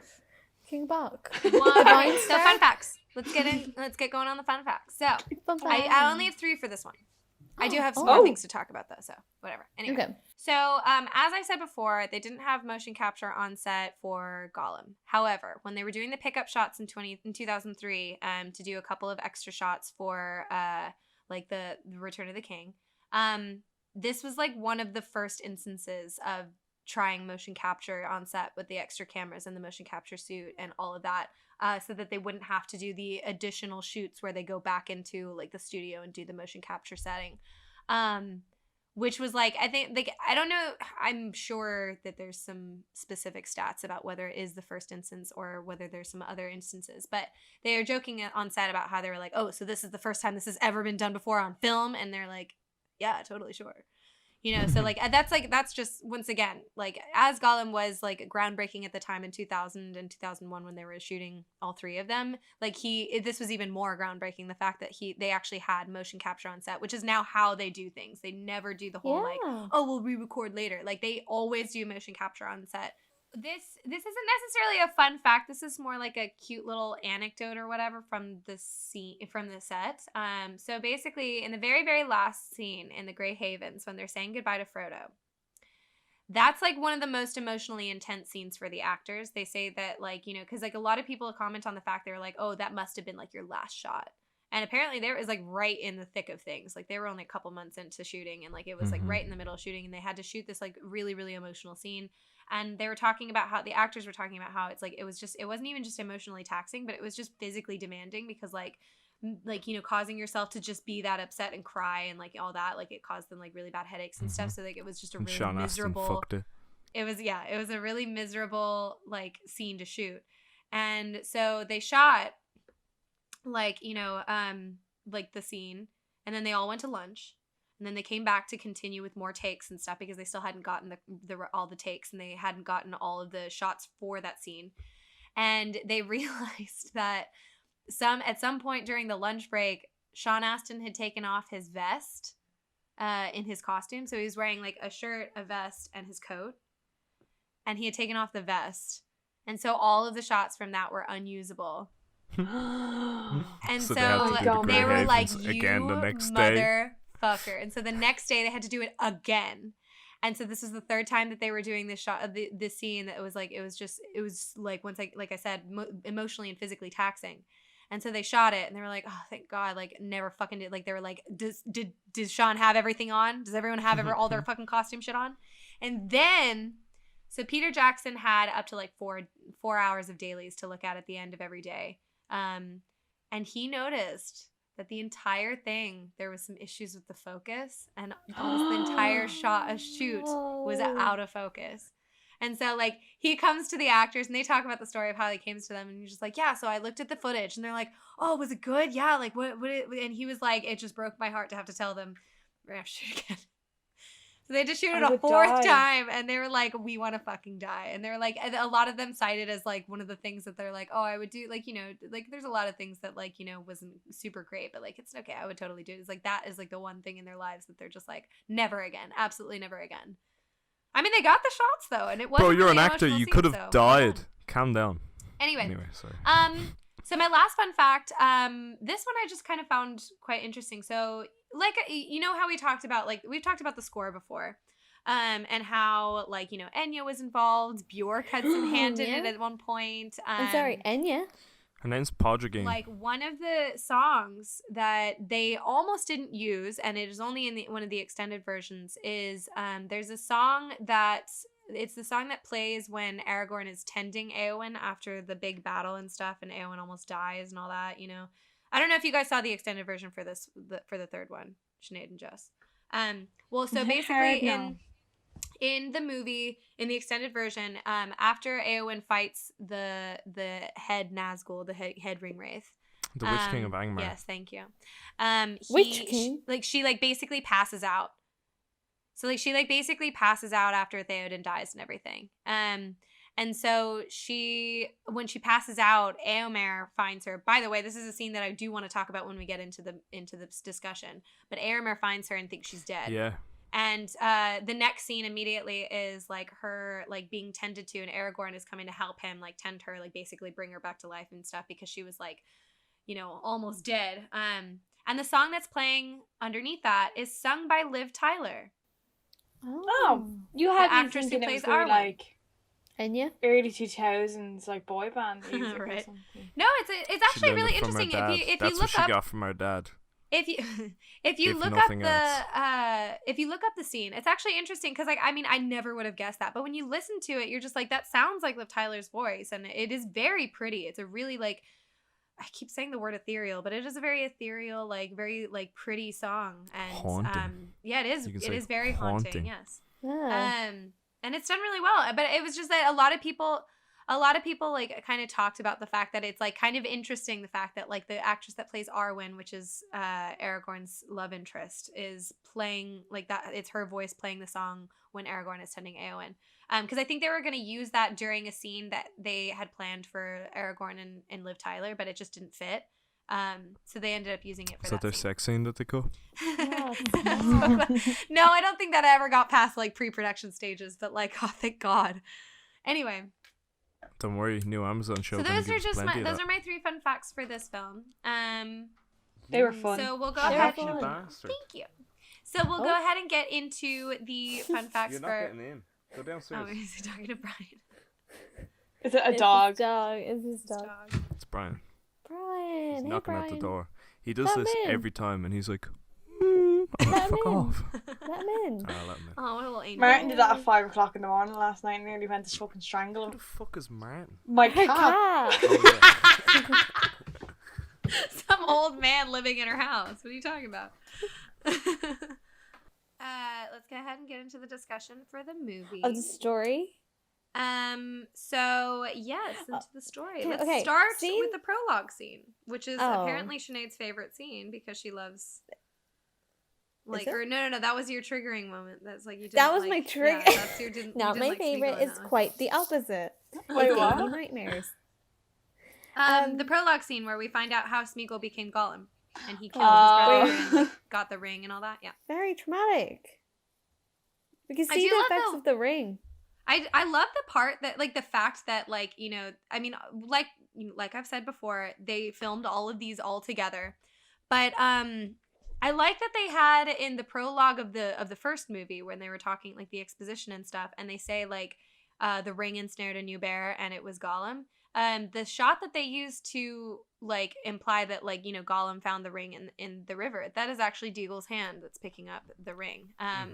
And I like that that's kind of revealed because you're like, for whatever reason, it's not that big of a deal, but it's just like, because Deagle doesn't ever become a ring bearer or anything. He dies immediately. But it's just like interesting. It's that like kind of moment where you're like, oh, like that wasn't Gollum's hand, I don't know. Like, Can I tell you a funny story? Go for it. About that little, like, just story, like, of him getting the ring. I killed my like, brother with his friend too. No, go on. No, my brother tried to tell me. Tried to kill me. But there's a tower where I live, and he was like, there was a ring found there. And he's basically ripped off that whole story. Oh my god! God. No, that happened in Lord of the Rings. He's like, no, it didn't. Yeah, no, the prologue scene was really good. I like the soundscape of that is really good. Like when he was choking Deagle, you get that kind of like heartbeat type of weird muffles. Scary. It was good. Scary. I was going to say, because I got confused with Sam and Gollum fighting in last movie, I'm just going to bring up the point of him going, he took my bread. Yeah. He took it. I love before that when he's just like, he's like, yeah, I wonder what bread. happened. He's like, that's crazy, bro. Oh my Like, god, I'm like, what? It's gone? Yo, damn, that's crazy though. But Speaking of that scene though, Fred is an ungrateful piece of shit just being like, leave. I don't need you. No, you do but, nothing for me. And it's like, excuse you. Anyway, go on. Go home, Was Sam. Smeagol / Gollum playing like mind games to tear them apart? Because I got that vibe like he was playing up and playing them against each other. Oh, 100%. So okay, grand.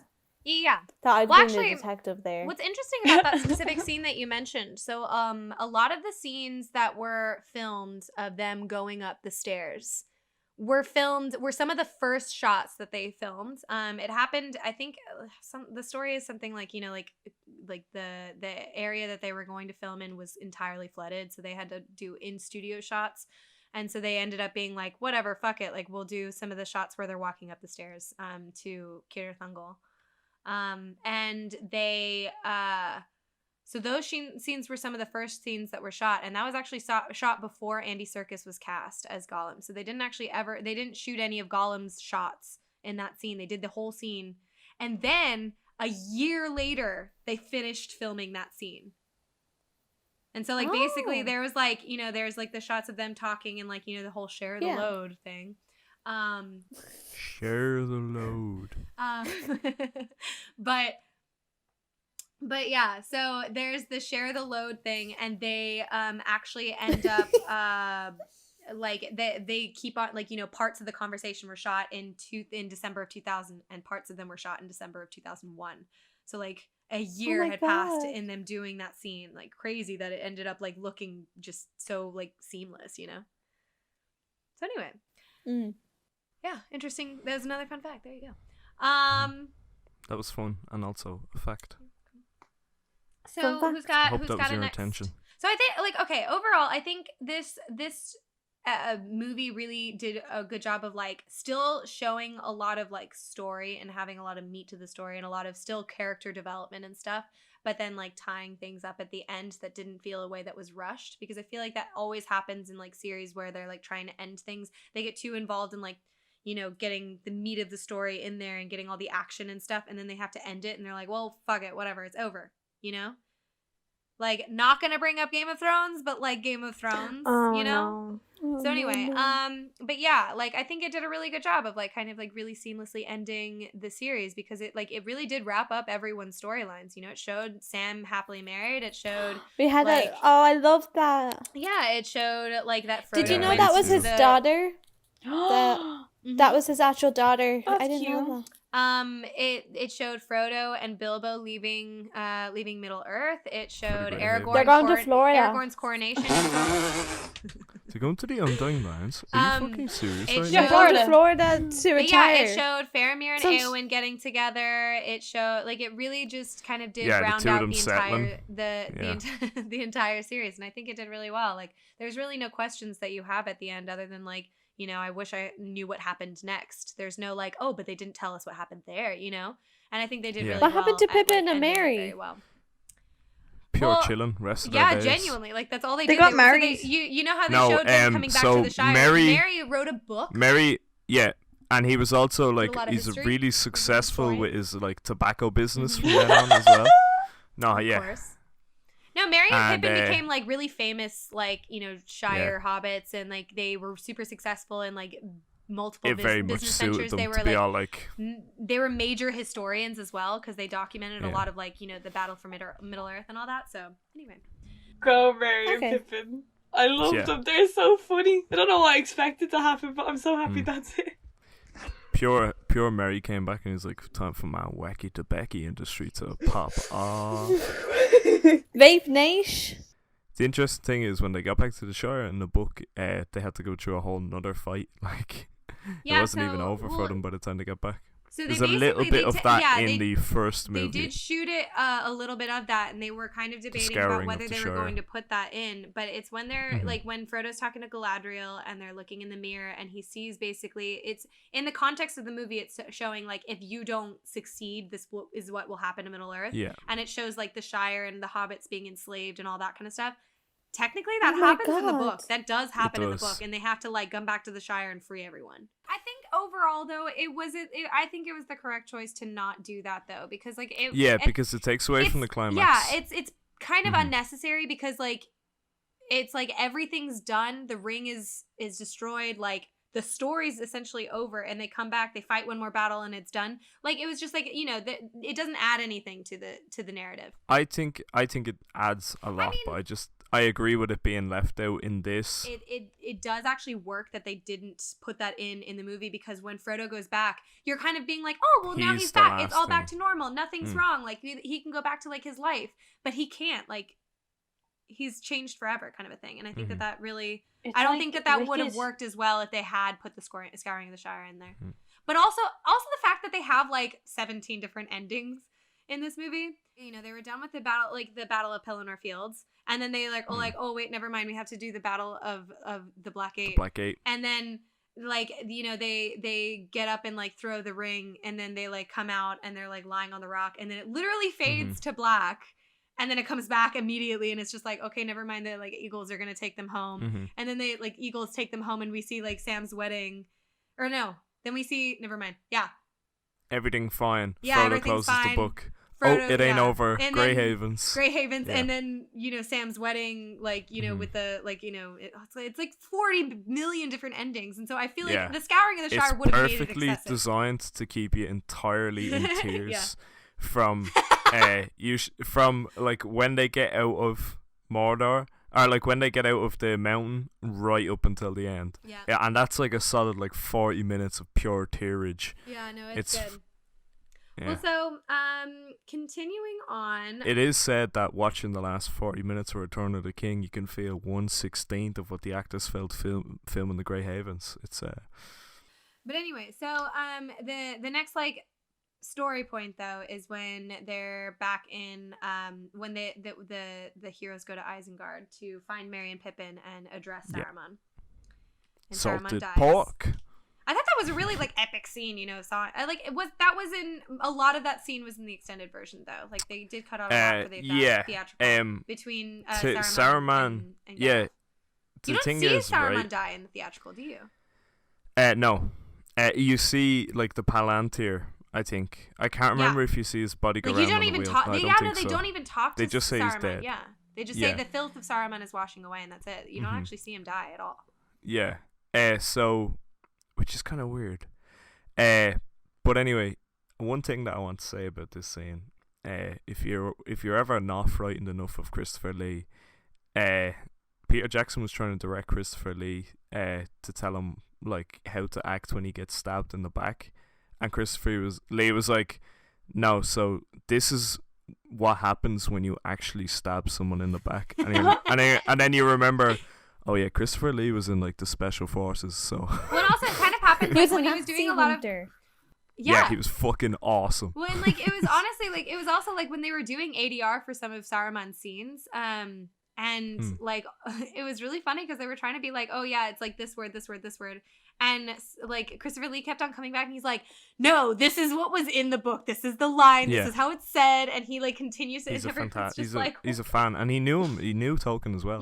He was the only one of them. Yeah. So then comes the part where like Pippin like is like seduced by the Palantir. Aragorn and Legolas are standing outside, and then like Legolas has that like epic like zoom in shot where he's like he's here. In fairness to Pippin, again, you better where was that to defend? Pippin slander in front of me. Yeah, don't worry, I'm helping you out, Jess. Thank you. If Pippin had not grabbed the Palantir, look, him grabbing the Palantir was actually fantastic for the Fellowship, right, and for everybody on the side of good. Number one, it made Sauron think that Pippin had the ring. Number two, Pippin didn't tell Sauron anything. And number three, Pippin had a glimpse of the White Tree of Gondor, which let Gandalf know that the enemy were making a move on Minas Tirith. So it was only beneficial for him to do that. No, I mean, I'm not being like fuck Pippin. I was just saying that that's what happens now. I did really like that scene. That scene was really like, it was dramatic, and yet like because they all seem so at ease because they're like resting after the Helm's Deep battle, and it's like really chill and all that, and then all this like this craziness happens, and that's what restarts the story after that. Yeah, because they were kind of like at a standstill, like after talking to Saruman, like they were just kind of like, so what now? Yeah, and like, and then that happens is like shit. Okay. Gandalf's like, I need to go to Minas Tirith. I seen one that was like, Minas Tirith looks like a toilet, and I was like, bro, if I had a Minas Tirith shaped toilet, ooh,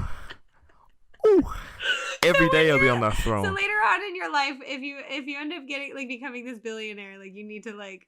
I won't, because I'd redistribute my wealth. So okay, no, but like. But before I do that, but like still I'm buying myself a Minas Tirith toilet. Yeah, okay. Like you have like a and totally it's gonna be like on normal a mountain. like middle class life, except that you have this like thousands of dollars worth of like Minas Tirith. It's toilet. like my house is actually a bungalow, but there's one room that's like 3 stories high, and from the outside people are like, what the fuck is that? And then you go in, it's just a massive toilet.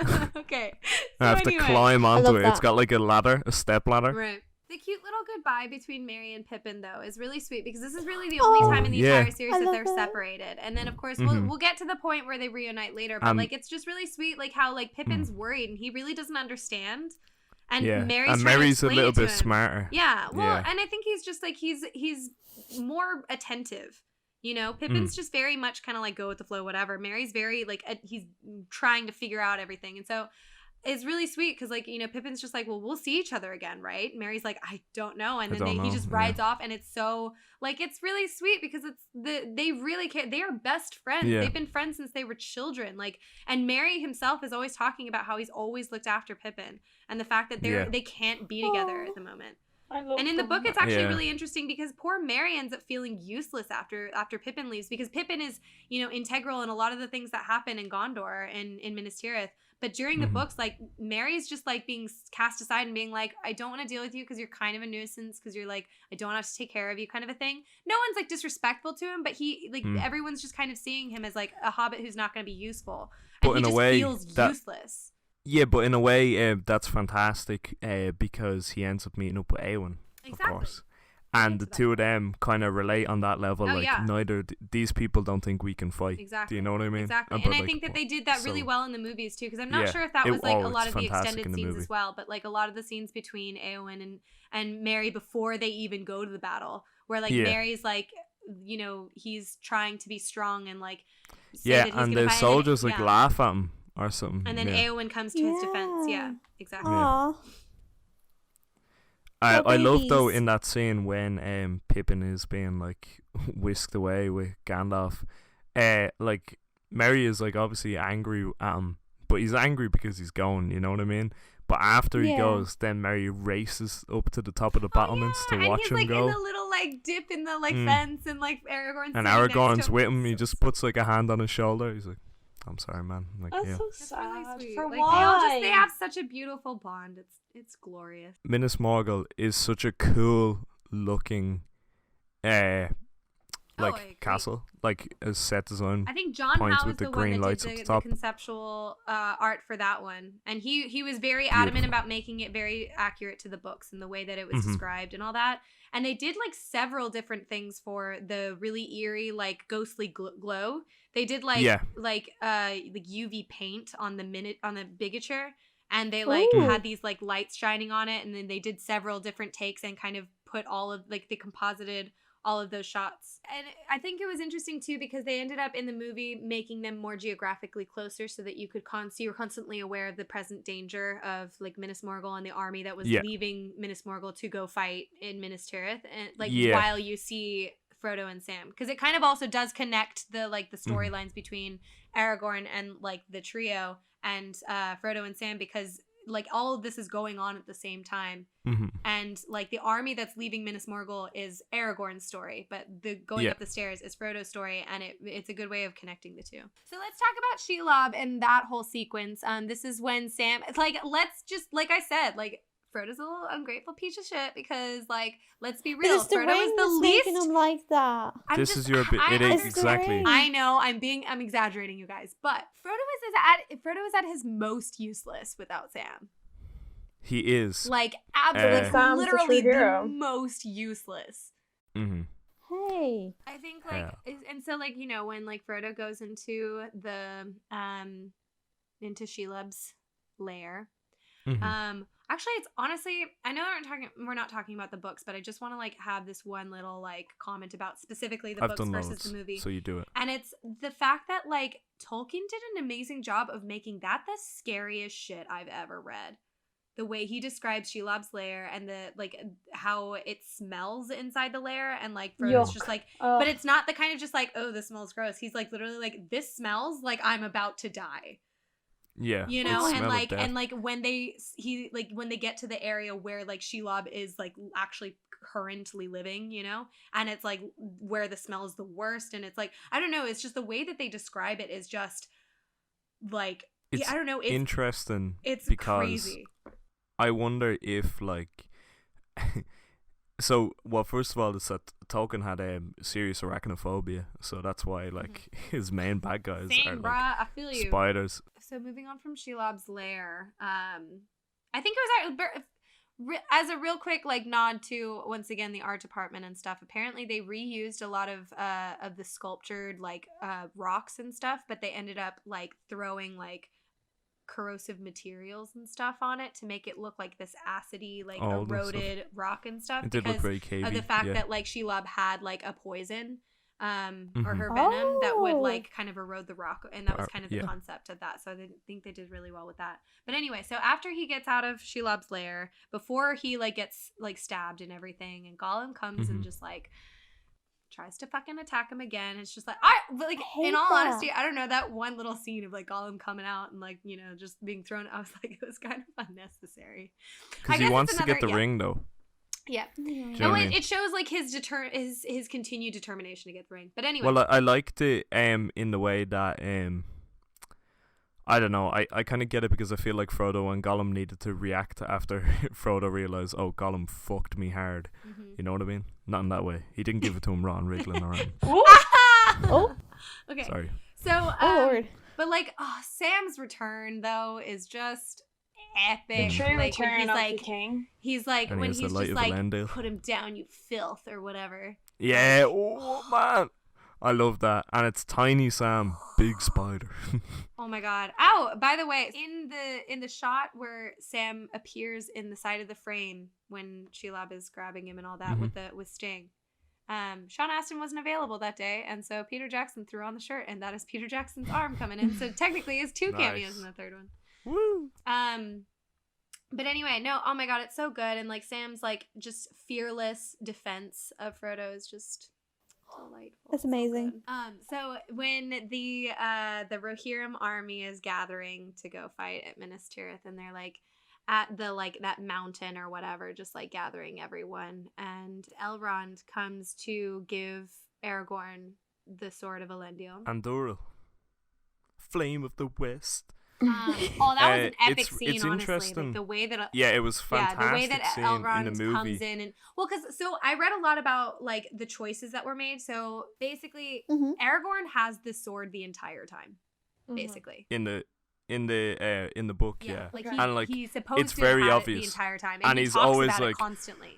Yeah, he's always like, behold, the blade that was remade. All this shit. So, but He's the like reason proper, that Peter Jackson and Fran Walsh decided, and Philippa Boyens decided to put this in at this part of the story is because this is really genuinely when Aragorn goes through the hero's journey of accepting his like, you know, his birthright and his like, you know, he is the king of Gondor and stuff. And this is kind of the moment where he's kind of like, he's embracing that. And I think, obviously that, and so that's why they decided to have it be that moment. I think they did a really good job of like adding in like Arwen's like little mini story arc because she's not really in the books ever. But she's kind of in the back No, of I like things. that they Like have her in and I really, I think like it's her. important because Arwen is like important to Aragorn, and I think it's like it's a good thing that the filmmakers decided to have her be. There's a reason why she's important, and there's a reason why it's because you know, it's Aragorn's because, important. Yeah, and so but she also ends up being queen. So. Right. And so like and well, also it's just in general like in order to understand Aragorn's love for Arwen, you have to have some sort of connection to her. Like you have to because if she her, just shows up at the end and you and just be marries like, well, Aragorn, I don't you're give like, who the fuck is this bitch? Like why wasn't Eowyn getting like you would prefer Eowyn over Arwen if you didn't get any Arwen story. Yeah. So like I agree I prefer that was her important. anyway.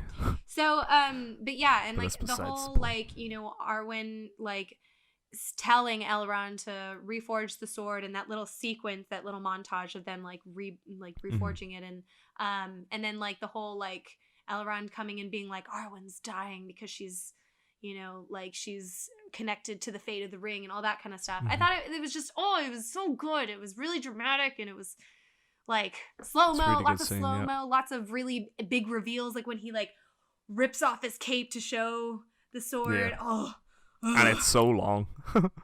Yeah. Because it goes like from the tip all the way down, doesn't it? Or like the camera like shit tracks down it. Anyway, Yeah. but yeah, no, I thought like that was really done really well, and that was also a really good reason for him to choose to go to like the Dimalt Road and like go like meet the ghost army. Oathbreakers. Yes. Yeah, there's lots of stuff I like about when he goes to the Oathbreakers. I like that the horses are like uneasy on the way in. I like Gimli And being then- like an elf will go underground, Yeah. but a dwarf won't. Yeah, I exactly. never hear the end of it, and then he Yeah, doesn't. and also I can't believe you skipped the part where Aragorn turns and goes, "I do not fear death," and then just goes in, and I was like, But yeah. The man. Right? You're in love with him. Like that's just like yeah, yes. He's so cool. But anyway, Yeah. no, I love the part where like they're in the cave and like Aragorn's like walking and it's like crunchy and then like Aragorn looks down and he's like, "Do not look down." And then immediately Gimli looks Yeah. down and they're like standing on a bunch of people's skulls. And he like when he's standing there and he's like Yeah. and then No, I and then love ghosts start forming. He's like Yeah, and he's like, he's like it's only in the extended one. yeah, oh my god, it's so funny.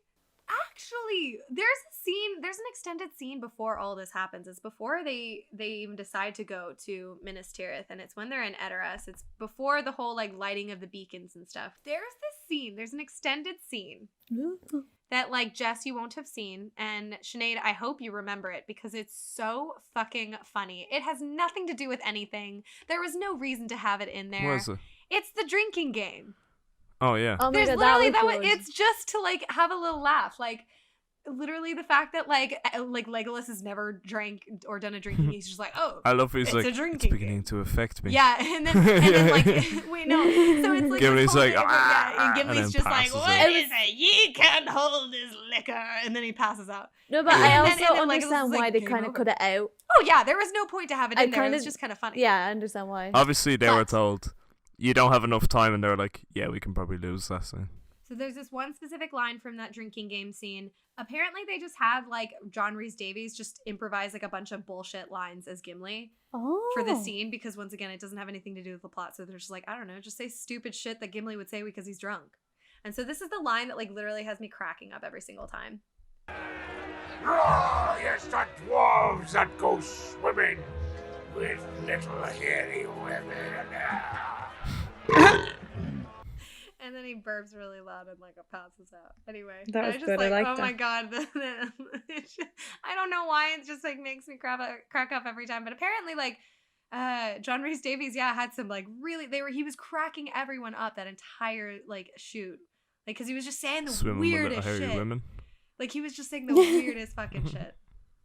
But anyway, so let's talk about like Gondor and like kind of that whole like because the siege of Gondor lasts for a while. Like the big climax and stuff. Oh my is god, quite can I a be long honest? Time. I find that so hard to watch. What? Yeah, Like this Return whole of the movie, King, I I was find like- it was really hard with it because the fight scenes for me, I felt went very long. Like that's when I went to the toilet when they were Big fighting. climactic ending. You can't just have like a quick fight and then it's over. I Like Game of am- Thrones, but like.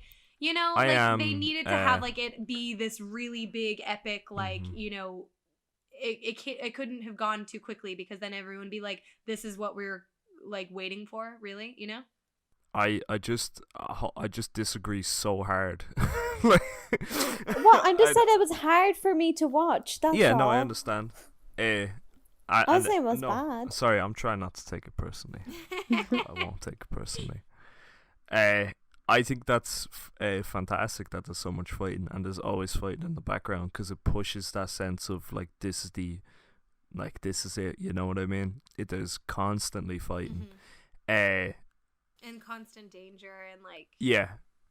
it. And like that's how a siege should be. Do you know what I mean? because And it keeps you tense. Like yeah, it's like I'm they- sorry. Like well, it kept me tense. I know. Like Yeah. if it bored you. Oh no, I mean like it's totally with it. Like you know, tense. Sinead can because it is quite long. Like I agree with you. It is Yeah. a very long sequence. I love that though because I'm a fan of like fantasy battles. Like That's that's true. one of the reasons that I love the Lord of the Rings movies. Yeah, like yeah. for Helm's Deep and for this, the trolls are fucking cool as fuck. Gandalf also has a speech during the fighting Yeah, Gandalf about does have a really good speech where he's he has kind a of like he's fantastic kind speech. of giving Pippin hope because Pippin's like losing it all, and it's so Mhm. it's really important. I think, yeah, I don't know. I mean, I think the whole Gondor scene, like especially like with the whole Faramir like shit, with like Mhm. Pippin's. Okay, well, okay, sorry. I get overwhelmed whenever I talk about Pippin's song, but well, just like, you know, especially when like, you know, we see the scene where Faramir is talking to Denethor, his father, and it's just like, Mhm. you wish I was the one who was dead, don't you? And he's just like, yes, I literally wish that Boromir weren't dead and that you had died instead. Mhm. And like, it's so like horrifying. And Gandalf has to come out being like, yeah, that doesn't mean. Yeah, that. and like, but he's still so much just like, no, I have to like, you know, do my duty and all that, and he literally almost goes to his death. Because, like, when he comes back, he's, like, barely alive. And Denethor, of course, being insane, thinks he is dead and tries to burn him alive. I think what's really good about that scene, too, like, cinematically, I think they did a beautiful job with it because of the way they put Pippin's song over it. And it's not only that, but, like, the score of that part as well. Is that his song? Yes, it is. And what I loved about, like, the score of it specifically is that, like, for the first half of the song, there is no music. And it's just kind of like the muffled soundscape of like, you know, the Gondorian soldiers with Faramir You can hear the horses fighting or like going to like, you know, run up and fight. And then it ends right as soon as that like basically like futile battle starts. And it's kind of like that's like and the way that like Pippin is like overwhelmed with cherry tomato. Stop. But the way that like Pippin is like overwhelmed with emotion after singing that song because like of so much like horrible like bullshit going on and all that, and like he's crying, and it's kind of like a really good like it's a really good parallel that they drew between like Pippin's sense of hopelessness and the hopelessness of Faramir going to this like hopeless battle. And I don't know, that's honestly one of my all-time favorite parts of the entire series, because it's just such a like powerful sequence, and it's cut together so beautifully as well. Like it cutting back and forth between Pippin in this like grand hall but still feeling so hopeless, and then seeing all of this like, you know, dramatic fighting and all the slow-mo and stuff. And I don't know, it's a really powerful sequence, and I think it's one of my favorite parts of the entire series. And then you're missing Theoden's speech. No, Theoden's speech is so good. Like, yeah. Like, it's so inspiring, because that's what I love about, because, like, I feel like the story itself kind of focuses a lot on Gondor, because Aragorn is one of the main heroes, and the end battle is like in Gondor. Yeah. But, like, you never really, like, I feel like they do a good job of, like, kind of hinting at the fact that Theoden loves his kingdom. And that is a strong kingdom. He loves his people. And he's a great king. And like I really love that speech, because I feel like so much of the story is focused on Aragorn and Gondor and like the ring and all that like Rohan and Theoden kind of get shoved to the side a lot. And I think that was like his speech there does a really good job of like really just presenting this like really strong, passionate king who like cares about his people and is only going to battle because he thinks it's the right thing to do, you know? Yeah. So you're missing the best part where he screams Fort AerLingus and a load of planes shoot out of the sky and just that happens. Oh my god! Yeah, so AerLingus it's spelled differently, but they are called the AerLingus. That's so funny. Oh. Anyway, so let's talk about Éowyn. I love that like they had that whole moment where she's just like, I am no man. You know, like no man. I'm a woman, bitch.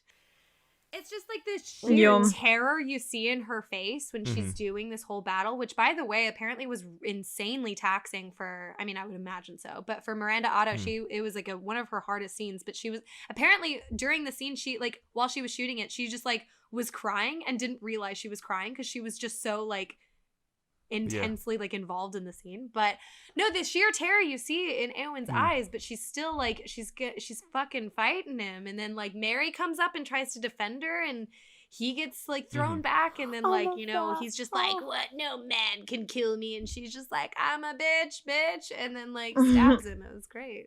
Don't forget. God damn it. What? Don't forget. Just I'm a bitch, and he fucking stabs him.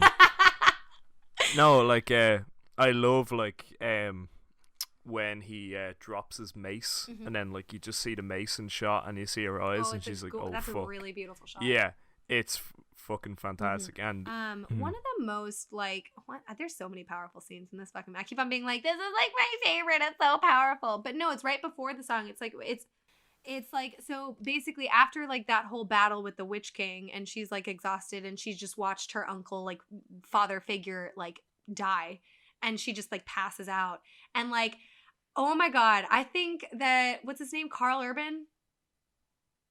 That's who plays Theoden. Carl Urban. I love Carl Urban because he sounds like a really shitty country singer. I was gonna say his name. So Carl Urban plays. It's just because of Keith Urban. Carl Urban plays the most like keep Urban alone. Amazing, like just absolutely like heart-wrenching just dread, and like he's a very good actor. It's so good. Like when he sees like Éowyn, because obviously he wasn't ever expecting to see Éowyn in the fucking fields, and he sees Éowyn and he's like running, and then it's that once again it's slow-mo because it's dramatic, but anyway, and like Aragorn sees this happen, and he like watches Éomer just like pick her up and just like ugly cry, which is the best way to like have an actor portray like just literally I don't care, like this is like heart crushing kind of thing, because it's like he's not just like, oh no, he's like literally just like my life is over type pain. Like, oh, it was so good. And then speaking of that whole sequence, Mary finds Pippin finds Mary. Pippin finds Mary, and he's like, I'm gonna look after you now.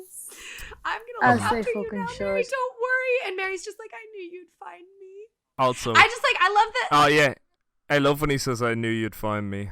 Yeah. I just love the cute little moment where, like, Pippin walks up and he's like, Mary, it's me. It's Pippin. And I was just like, you're so cute.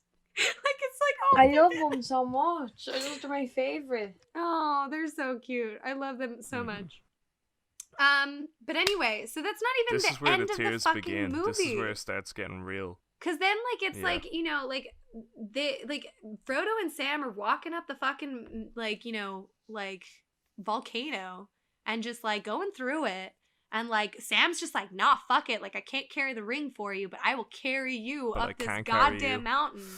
Like, Wait, oh, so he's built good. like a Tears unit. are flowing. He's a Built tank. different. We forgot the part where they dress up as orcs. Yeah. I don't know why I find that so funny. And they start a they're fight walking between around. Oh each yeah, other. they start a fight to get Yeah. away from the like inspector Yeah. guy. Oddly enough, they have a fucking dude inspecting the orcs. Like, what is he inspecting? Inspection! What are they inspecting? He's looking for his missing nose. His Uh, nose is missing. So anyway, I think it's hiding under a What? sheet. Yeah, it's got like he's got like a little black gauze and it's covering his also nose. during this whole scene, like this is when they're doing the Battle of the Black Gate, which has an amazing speech by Aragorn. You know, at that point, you really see the king of Gondor like just kind of come out as well. Also, I mean, there's the extended scene before that where he like loses his loses the even star, and then also is like talking to Sauron through the Palantir, which was, I feel like it was an important scene. That one I feel like should have been kept in the Yeah. theatrical version. Because that's how he gets. Well, see, I think they might have took it out because they decided not to have Sauron at the Black Gate. So, like, it would have worked if he did, because then it's him going, "Hey, bitch, do you know who I fucking am? You recognize this sword?" Yeah. And Sauron's like, "Fuck, that's the heir of Isildur." And he's like, "I'm coming to the Black Gate. Fucking be there or be square. Alright, I'm gonna fight you." That's why Sauron would have ended up at the Black Gate. Regardless, Do you know though, what I mean? think it was still important for that scene to be shown because, like, it shows like the key moment in Aragorn's acceptance of his fate, of his birthright, and his like, Yeah. you know, like his responsibility as king of Gondor. And I don't know, I was kind of upset that they took that one out, but anyway, he has an amazing speech when they're at the gate. But also, and like, I don't know, just like that whole scene was a lot of like, because it wasn't really climactic. It was more just kind of like a show of strength. It was. I think it was anyway. I think like it's not like he's not in it for like killing or any kind of person. Well, do you mind if we talk about the mouth of Sauron first? Yeah, no, I was going to, yeah. Like that dude Yeah, was like so- so weird. They tested a couple of things for that. I don't know if you looked at that, and I'm sure you did. They tried to do his mouth sideways instead for a bit, and then they just ended up saying we want like his mouth huge on the guy's face, which is what they ended up doing. Pleasant, but like it was just like with Yeah, his like I liked weird how- smile, his like cheesing smile. Yeah, every he once was in a while. It actually was kind of so a funny weird. character. Oh, it was especially hilarious. when he's like, "My master bids thee welcome." Yeah, and then with the giant smile, just like cheesing at them. Yeah, and he It was cocks so his head. Weird. Like I don't know, it was really weird. It was a little out of place, so I get why they took it out. But like it was very funny. I just like and also like so one extra shot before we get into like the actual like battle that they're fighting in front of the gates is like when he's like for Frodo and starts running, and then Merry and Pippin are the first ones to run after they're the him. first ones and to it's go. that just like affecting scene of seeing I these love that, yeah. tiny like these tiny little people running off with their tiny little swords, and then having all these like big burly men just coming and like overtaking them and stuff. But it's the fact that they were like They went first. first, and they were doing it for their friends. Because- and it was Yeah, because all Aragorn had to say was for Frodo, and they were like, fuck yeah. for Frodo. But yeah, But I love that. Like, it's not like for personal glory, or you know, not that he would turn and say for personal glory, but you know what I mean. It's not for Gondor or for any of this. You know, it's for Frodo, for his friend. Yeah, and the person who sacrificed more than anyone. Exactly. But yeah, so I want to talk a little bit about the battle, because that is something that I think we should mention. The fact that for anyone who doesn't know this, the part in the last battle where they're fighting in front of the Black Gates, Aragorn is fighting fights a mountain chieftain. troll. And like it's kind of like a dramatic moment too, because it literally looks like he's about to die. And like Legolas, like, you know, having that bond and like friendship with him is like just frantically trying to get to him to help him. And but basically the original like the original script for that whole, like, the original scene was supposed to be he's fighting Sauron, not Sauron, like yeah. Sauron's like kind of like physical form, rather than because at that point the troll. Sauron did have physical form.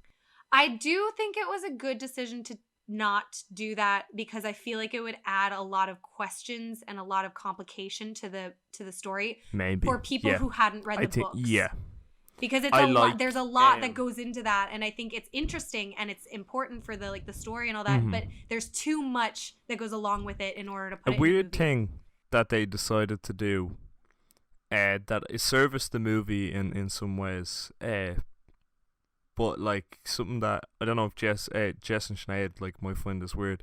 There's no eye on top of the tower. That's not supposed to be there. The eye of Sauron is just literally he can see things. It's his spies. It's all of that sort of stuff. There's no literal Like Voldemort. flaming eye. I don't know Either about way. Voldemort. I don't know about Voldemort. Maybe. No. Yeah. Voldemort no, can't Voldemort, just see though. things. Can he though? No. What do you guys think about the fact that it was supposed to be Sauron and they changed it? He was Like, do you too think- hot. We well, had this that's- conversation the other day that he was too sexy. So Everybody be on his side to be like, ooh, he's too sexy. I said this. Like, No, but yeah, no, you're too I sexy. do Don't kill think, yourself. like, I think that You're too sexy. Don't kill all the hobbits. I think even being someone who's read the books and has like read that whole sequence with the whole like, you know, Sauron had already gotten his physical form back and all that. Like, I think it's just kind of like, yeah, it just would have introduced too many questions, and then they would have had to have this whole other thing, and it was already, it's like we're already past the like main climax of the movie. We're trying to close everything out. It would have just been too much. Like, it would have added too much to like continue, you know? Yeah. So I think it was a good decision. But there is one shot that I think is like always really funny that always made me laugh. It's the shot where like Sam and Frodo are like standing there, and then like the eye is just like Sam and Frodo, and like looks over at them. Yeah. And like Frodo dives like a footballer. His weird dive onto the ground. Have you guys seen that? No, I've I didn't only ever notice. seen like football strikers. It's dive super like that. weird. He just like kicks his own leg out from under him, and then just It's falls it's like flat on the all ground. the muscles He in did the his back best. half of his body Him. tense at the same time. So you're like, He's trying like- so hard, and you're being so mean. it's like Yeah, you got I like think so. harsh, like what is it, tetanus? When that happens? Tetanus. Yeah. All right, so let's get to the scene where they're in the volcano and they run up to the volcano. Oh wait, no. Well, I mean, so they're kind of That is the most fucking with violent Gollum, scene and in they Lord of the run Rings. into the what? That's the most violent scene in Lord of the Rings. Oh yeah, the fact that his finger gets bitten off. Yeah, and there's a lot of blood. Like Ew, I Jess, is can't that recall. a sound effect? Yeah. I can't recall another time there's blood in Lord of the Rings. I can't. Can you? Are you No, only orc blood. Apart from orc Okay, blood. yeah. I was like, are you being Orc blood. anyway, but no, and like, well, because yeah, and like you were saying earlier, like it's so important that like Gollum was was doing all these like crazy, like if he didn't end up giving in at the very end, like Frodo also would have given in, and like Yeah. just God knows what would have happened. I genuinely think nobody could have resisted the ring. Exactly, At that it point. had to be like I don't think basically an anybody could accident have. that it Exactly. gets destroyed. And it was. And I think I like the once again the soundscape and the score during that scene where he's like falling and you hear that like just high pitched just and then and I think what's so interesting too is that like when he hits the lava he's literally like sinking and burning alive in lava and he's It's still so like grasping for the ring. he's still trying to Yeah. like save the ring. I think that was a really scary. amazing scene. And then right after when like Sam genuinely thinks Frodo fell over with him and like looks down and sees that Frodo's hanging on, and then he like pulls him out Grabs and his bloody stub. Yum yum. and like Wow. I mean, I don't know. I think overall, like the ending of these movies was done so well because like it really did it really did And good it's at very like hard to end portraying something like the this. magnitude of everything that ended. Like, you know, because a lot of the times it's kind of like anticlimactic because you're like, oh well, like, you know, it's all gonna be fine. Like, of course they were gonna win. But in this way, it really you're tense the whole time. Yeah. Ass And clenched. then like if tell me if I'm skipping ahead too far, but no, I like I won't skip ahead that far then. I like when they're outside then, and Frodo thinks that's it. Yeah. Do you know what I mean? Frodo and Sam think this is it, and then Sam says like, you know, I think he says rosy cotton. Yeah. I think is And what like he says. strawberries He says and if, cream, and it's just if ever I was to marry someone, it would have been her. Yeah, and then Frodo's like, I can't remember the taste of or the feeling of grass and all Yeah. this stuff. And it's like, fuck. It's crazy. Well, because it does a really Yeah. good job of like they are traumatized for the rest of their Yeah. lives. They're never gonna get Mhm. over all that bullshit. Yeah, and I think it's a year. I think it's 13 months is the journey or something like that. Yeah. But yeah, I So mean, it's a long ass and time. then just the ending, the coronation, Sam's wedding, all the great stuff that happens. I need to show you guys something about the coronation though, because I found this out like yesterday, and I was like dying because I was like, no fucking way. Okay, so you know that Arwen and Aragorn reunite, right? Yeah. And it's really sweet. They kiss each other. Aragorn has this gorgeous song that he sings with his lovely, deep, manly voice. And like, so apparently Elrond was on set and was like dressed up and was on the whole, like it was a whole, like he was supposed to be in it. At one point, I think he was supposed to refer to something, like he was supposed to be like standing next to Gandalf or whatever, talking, or I don't know. There's this like I don't know what the goal was here. I don't know where the art department was just like, you know what? It's the last scene. Let's just fucking go for it. I'm gonna show you guys what Elrond's hair looked like. Yeah. They have every right to I think he braid looked hair. good, bro. They braided it a Are lot. you ready? Are you ready? Oh no, that's a bit of a Padme Amidala-esque moment. Yeah, like, yeah. Oh. Is that Oh not my exactly how God. Natalie Portman wears her hair in Star Wars? It's so funny. What the fuck? What was the like? That is the weirdest hairdo, and like it's just because it's also because it's Hugo Weaving, like of all people, to have this I weird love ass Hugo hairdo. Weaving. Get Hugo Weaving an Oscar for fuck's sake. Oh my god! Not that I so care about funny. awards, but I don't still. know. I just Yeah, but in that coronation's like one of my favorite scenes in all the movies is when it's the king and everybody bows. Yeah. And then they're about it, and then Aragorn's just my friends. You bow to no and one. it's because they were And then the reason it all worked out. yeah, and but then it's there, right? And it's these 4 small hobbits, from the Shire, have essentially no business being there. Other than, do you know what I mean? Like they Other wouldn't than be they were there invited. under any Yeah, other they probably would have circumstances. just been going home and been like, okay, yeah, like this is Exactly. where we belong. Yeah. And it's like, and Aragorn's like, no, these are my friends. The king of Gondor bows to them, and then everybody is bowing to them. Just these, and they all look around like I what just did, like one of the did we things that I do love this? about You know that what I though mean? is that all of them look really just kind of like shell shocked. They're like, oh my god, like Yeah. what the fuck? And then Pippin's over here like, yeah. But yeah, I don't know. It just affects me so much because they're just these 4 small hobbits, and then it's like literally everyone is bound to them because they saved everybody. They you know, did. It's beautiful. I love that. I love it. I love that so much. Oh, I the fun fact about the wedding scene for Sam's scene is that like so his wife and daughters like came to the set like several times, and he was just like apparently one of the things that his wife doesn't like most about his job obviously is him having to He kiss has other to kiss actresses. She's lucky he only And has to she's kiss just like, other actresses. and they're just like, Peter Jackson was making jokes on set. He's just like, oh, we'll totally tell her it was like in one take. And it was just like, oh, perfect. Now, yeah, you don't ever have to kiss anyone ever again. They had like 12 takes of that fucking kiss. But, which I just thought was really cute. And now it's all in the deleted scenes. Apparently, what's also funny about that is apparently, so they had Billy Boyd and Viggo Mortensen come in so that like when the actress who plays Rosie and Sean Astin were to turn around after their kiss, and they were like, everyone's cheering for them because they didn't have everyone there.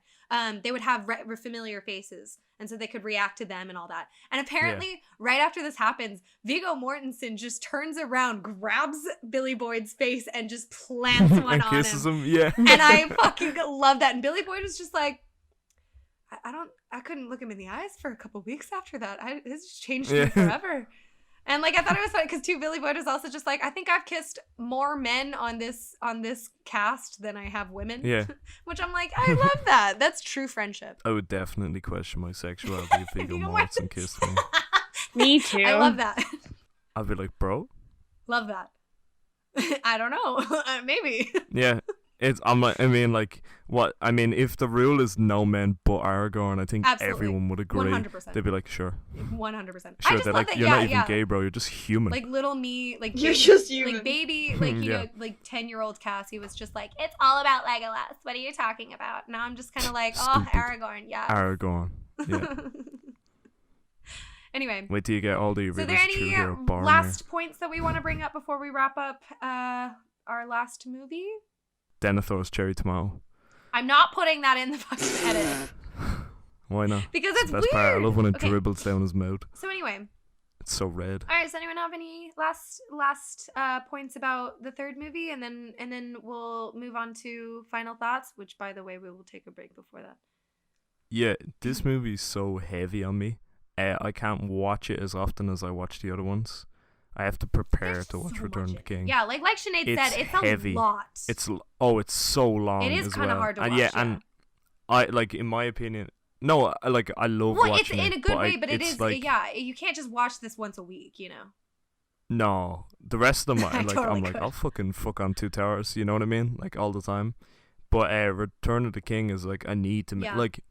With the other ones, I'm like, oh, I have to go to bed. All right, I'll turn it off now. I know what fucking happens all the time. But Return of the King, it's like, no, I can't. Like, I have to watch all. Yeah, of you this have movie. to watch it all through because it's just like it's Yeah. it's an experience for sure. Yeah, so that's the one I've actually seen the least. So we're gonna go ahead and take a quick break. We'll come back. We'll choose our last favorite character, and then we'll rank them all together. And peace out, y'all. Spoiler alert: my favorite character for Shut this up. one's gonna be Grand. All right. So see y'all in a minute.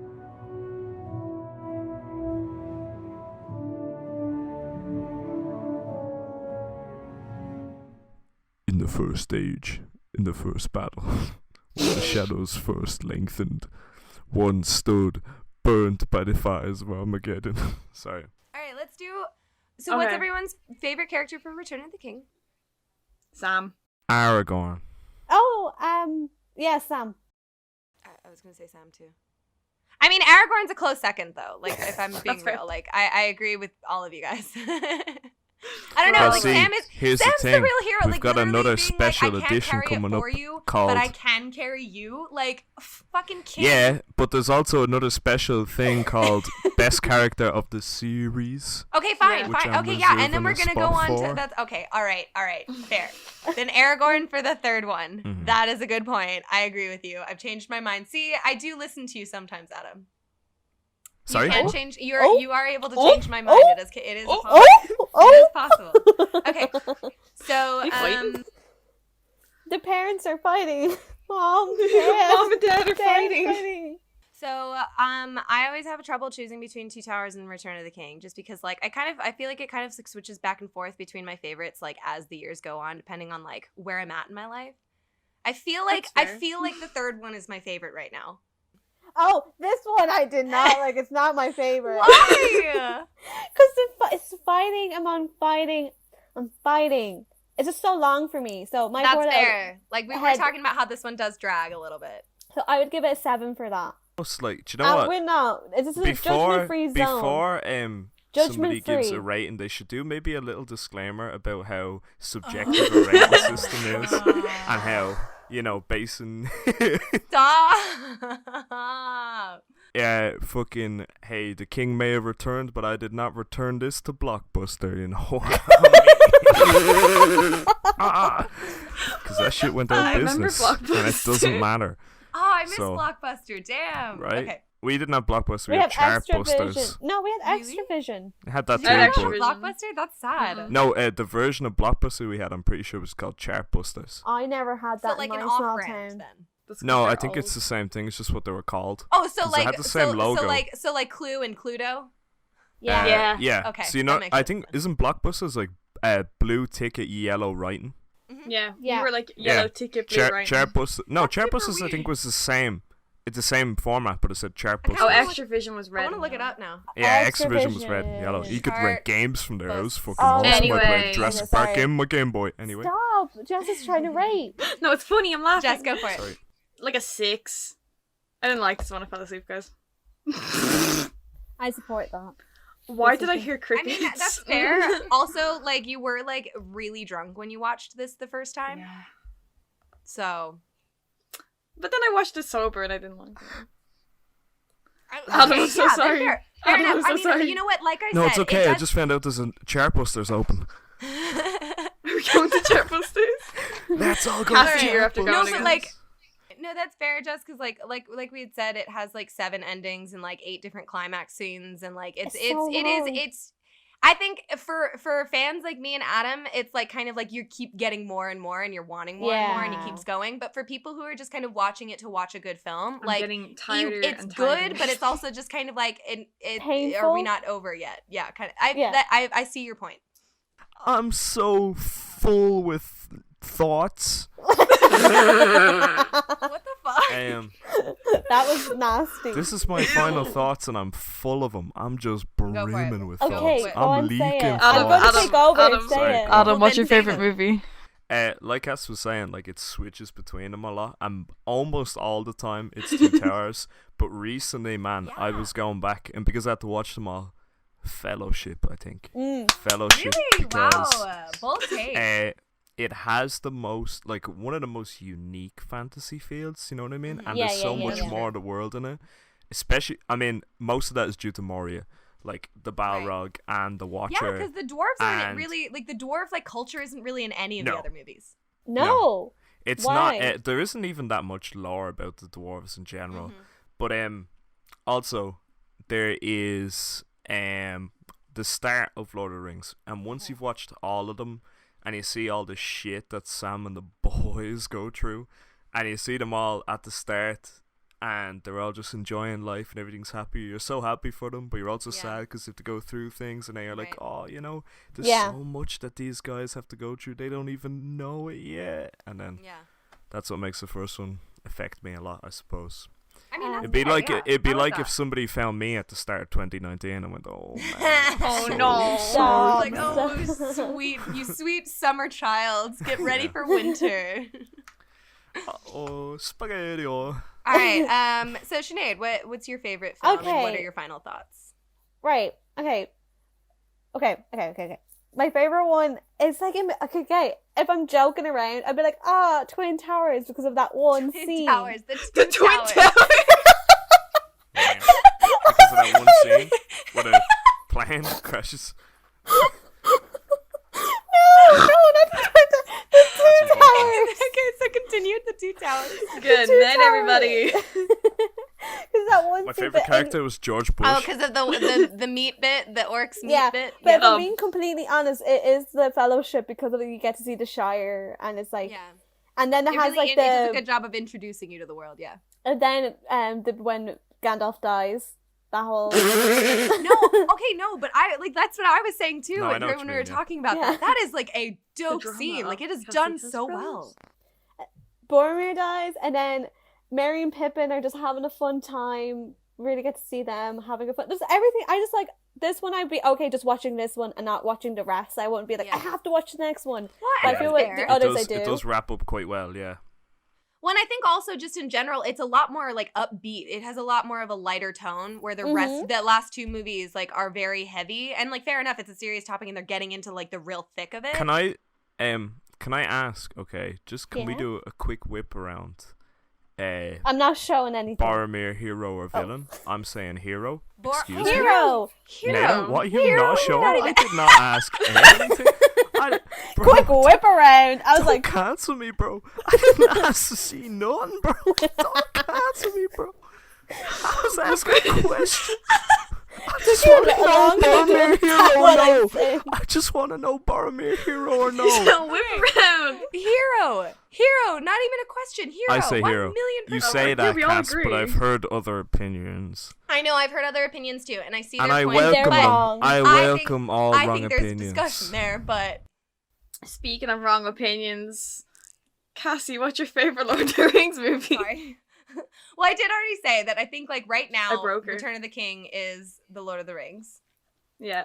Or Okay. Is the Return Lord of of the the King. Rings. It's all three of them. In a way, aren't we all Lord of the Rings? Okay, it's Or Return of lady. the You're not wrong. It's Return of the King because I think like kind of like Adam, it switches Why around a are lot, you and guys- I think the point that I'm in my life, like, you know, with like, I don't know, I feel like the hope that it speaks to me more. Like the Return of the King speaks to me more than Two Towers does. Because I think Two Towers is more of an epic, and I think Return of the King is kind of more of like a soul, like, grabbing type of movie. I don't know. It's like, it depends on where I'm at in my life, but right now I think Return of the King is my favorite. Anyway, I just liked the Fellowship. yeah. Fellowship feel good. But yeah, like, I think it's interesting that all three of you guys say Fellowship versus, like, you know, like, and no one said the Two Towers, because, like, I wouldn't say that there's no universal answer for what the best movie is, I think, but, like, for the most part, a lot of people say Two Towers because, like I said, it is kind of, like, it has the most action and it's got the most, like, shit going on. Do you want to hear something interesting, right? The thing is, if you had asked me a month ago, I would have said Two Towers. You would've, No one would have said the Twin Yeah. Towers. I think if you had asked me 8 months ago, I would have said Yeah, the Two Towers. and the other COVID has changed me. and you say most people would say Two Towers. I can't. Most can't people I think about asked Two said that Towers was the anymore. weakest one, Really? which I find insane. And And but then at the meat scene. Also, I know, right? Yeah. And then I'm on a Lord of the Rings shit posting page because I'm that kind of dude. Of course. So And cool. somebody was in the comments be like, "That's the type of basic fan to rate Two Towers as their favorite Lord of the Rings movie," and I was like, Excuse you. Yeah. And people were like, "Hard agree." I was like, "What? Who are these fucking You know what? losers?" It's because they all want to be hipsters because they know that Two Towers is the best, but they don't want to Right. be like in the Not on larger our group of podcast. people. And That's then- the and Majority Two rules Towers is the here. best. Later Twin on, Towers. and then when I watched them all, like for this, I was like, "Fuck, Fellowship kind of." Well, yeah, because I think it's like I was about to say that because like I feel like the Fellowship is underrated because it doesn't have as much action as the other two, Yeah. and so it's not as like tense. There's not a like, but the like I feel like also the older you get and the more like critical you are of like films and the things that are in them, you kind of can see that like Fellowship does like hold up to the other two very well because it doesn't have as much action and like tense like, you know, Mhm. epic moments or anything, but it's got heart. Just Like, want to live it's in a got heart. cottage, don't they? Hardcore. So, favorite character of the series, Sam. 'Cause he's Yeah. the hero of the series. Okay. I think Adam, we Wanna can all who's your elaborate? character? Oh, we Adam. doing just quick fire? Yeah. Okay. Sure. Sam, Wise Gamgee, the Brave. Cool. Got it. Okay. Yes. Sinead? Pippin. Okay, mine's Bill the Pony. Yeah! Bill the Pony! Oh my god. Bill the Pony! So I think that's it for our Lord of the Rings discussion. Like I Everyone said say before, aw. there's definitely still more to say, but you know, we don't want to be here for days. Yeah. True. You used So- to do that yourselves. Even though we technically Pay have been us. here for days. Mhm. So And listen, anyway. Literally at any time, doesn't matter what time, fucking ask me a Lord of the Rings question. I'll Yeah, be so same. goddamn Don't happy. ask Not me. Absolutely. That's me. And So, I don't want some basic shit. I don't want, why didn't they take the eagle some more there? Oh, I hate that I fucking want- question. Why did the want- guy I'll- who said meat You come up to- die? you Why come up did to he get me- eaten? You come up to me. Why, and Alan? Please you say answer that. me. I'll break your shit. Okay, so anyway. All right, so I think we're gonna go ahead and wrap things up That's for some deep lore. with this finale episode. So let's go ahead and just talk a little bit about what we've been watching this week. Jess, you want to go first? Sure. What haven't I watched this week? Is this what we're doing? Mhm. Yeah. Are we doing this bit? Okay. I don't know why I got so confused. Is this what we're doing? Where are we going? Yeah, we're doing this. I feel like I was very clear. Okay, go. I watched 3 movies last night, and I don't care we're finale, and I'll happily rapid fire them. I watched Uncle Frank. I cried so hard that I almost got sick. It's good. All It's right. on. It's about a gay man in the south. It's great. I watched Klaus, which came out last year. Oh, I love that! Yeah, It's so good. Okay, it's the best movie ever made. Okay, go. Continue. It's the best amazing movie ever made. I watched The Prom. Oh, my mom's James been telling Corden. me to watch that. Yeah. Your mother's wrong. Anyway, Meryl Streep was great. Love her. She's sexy as fuck. James Corden gay lisping for 2 hours. Okay. Sinead, what have you been watching? I've been watching my favorite Christmas movie. Oh, I've been watching both of them. The Muppets Christmas Carol and Gremlins. And then I just think Gremlins is a Christmas movie because it's set around Christmas time, and you can't fight me on that. It's Fair enough. Brilliant. Adam? I don't know. It's been a long time since I did this, so I watched lots of things. I watched Buffy Vampire Slayer again because fucking hell yeah, 90s vibe shit is fucking awesome. And what was the other thing? Fuck. It was Scrooged because and Solid Scrooged choices. is a Christmas movie I like.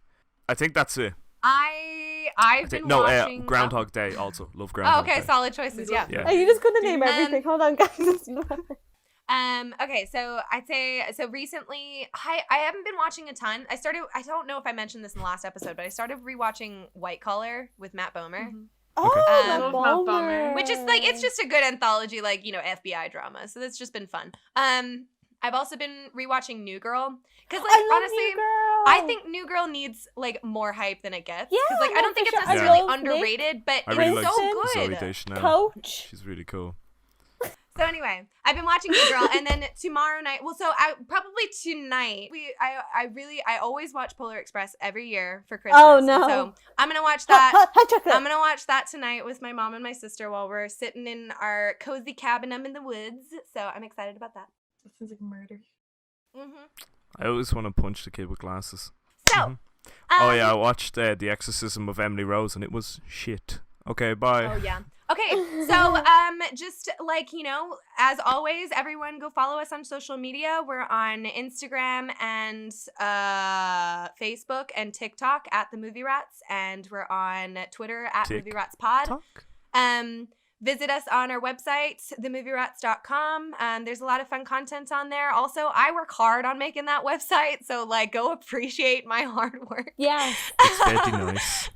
You can Thank also, you. Very nice. if you're Thank listening you, to this on Catherine. Spotify, this episode, and I also the last one, because this will be a 2-part episode, is going to be posted on our YouTube page. So go and watch those. They always have some fun extra stuff on them. But yeah, this will be the last time we see you guys this year. By the way, Merry Christmas, because this is after Merry Christmas. Feliz Navidad.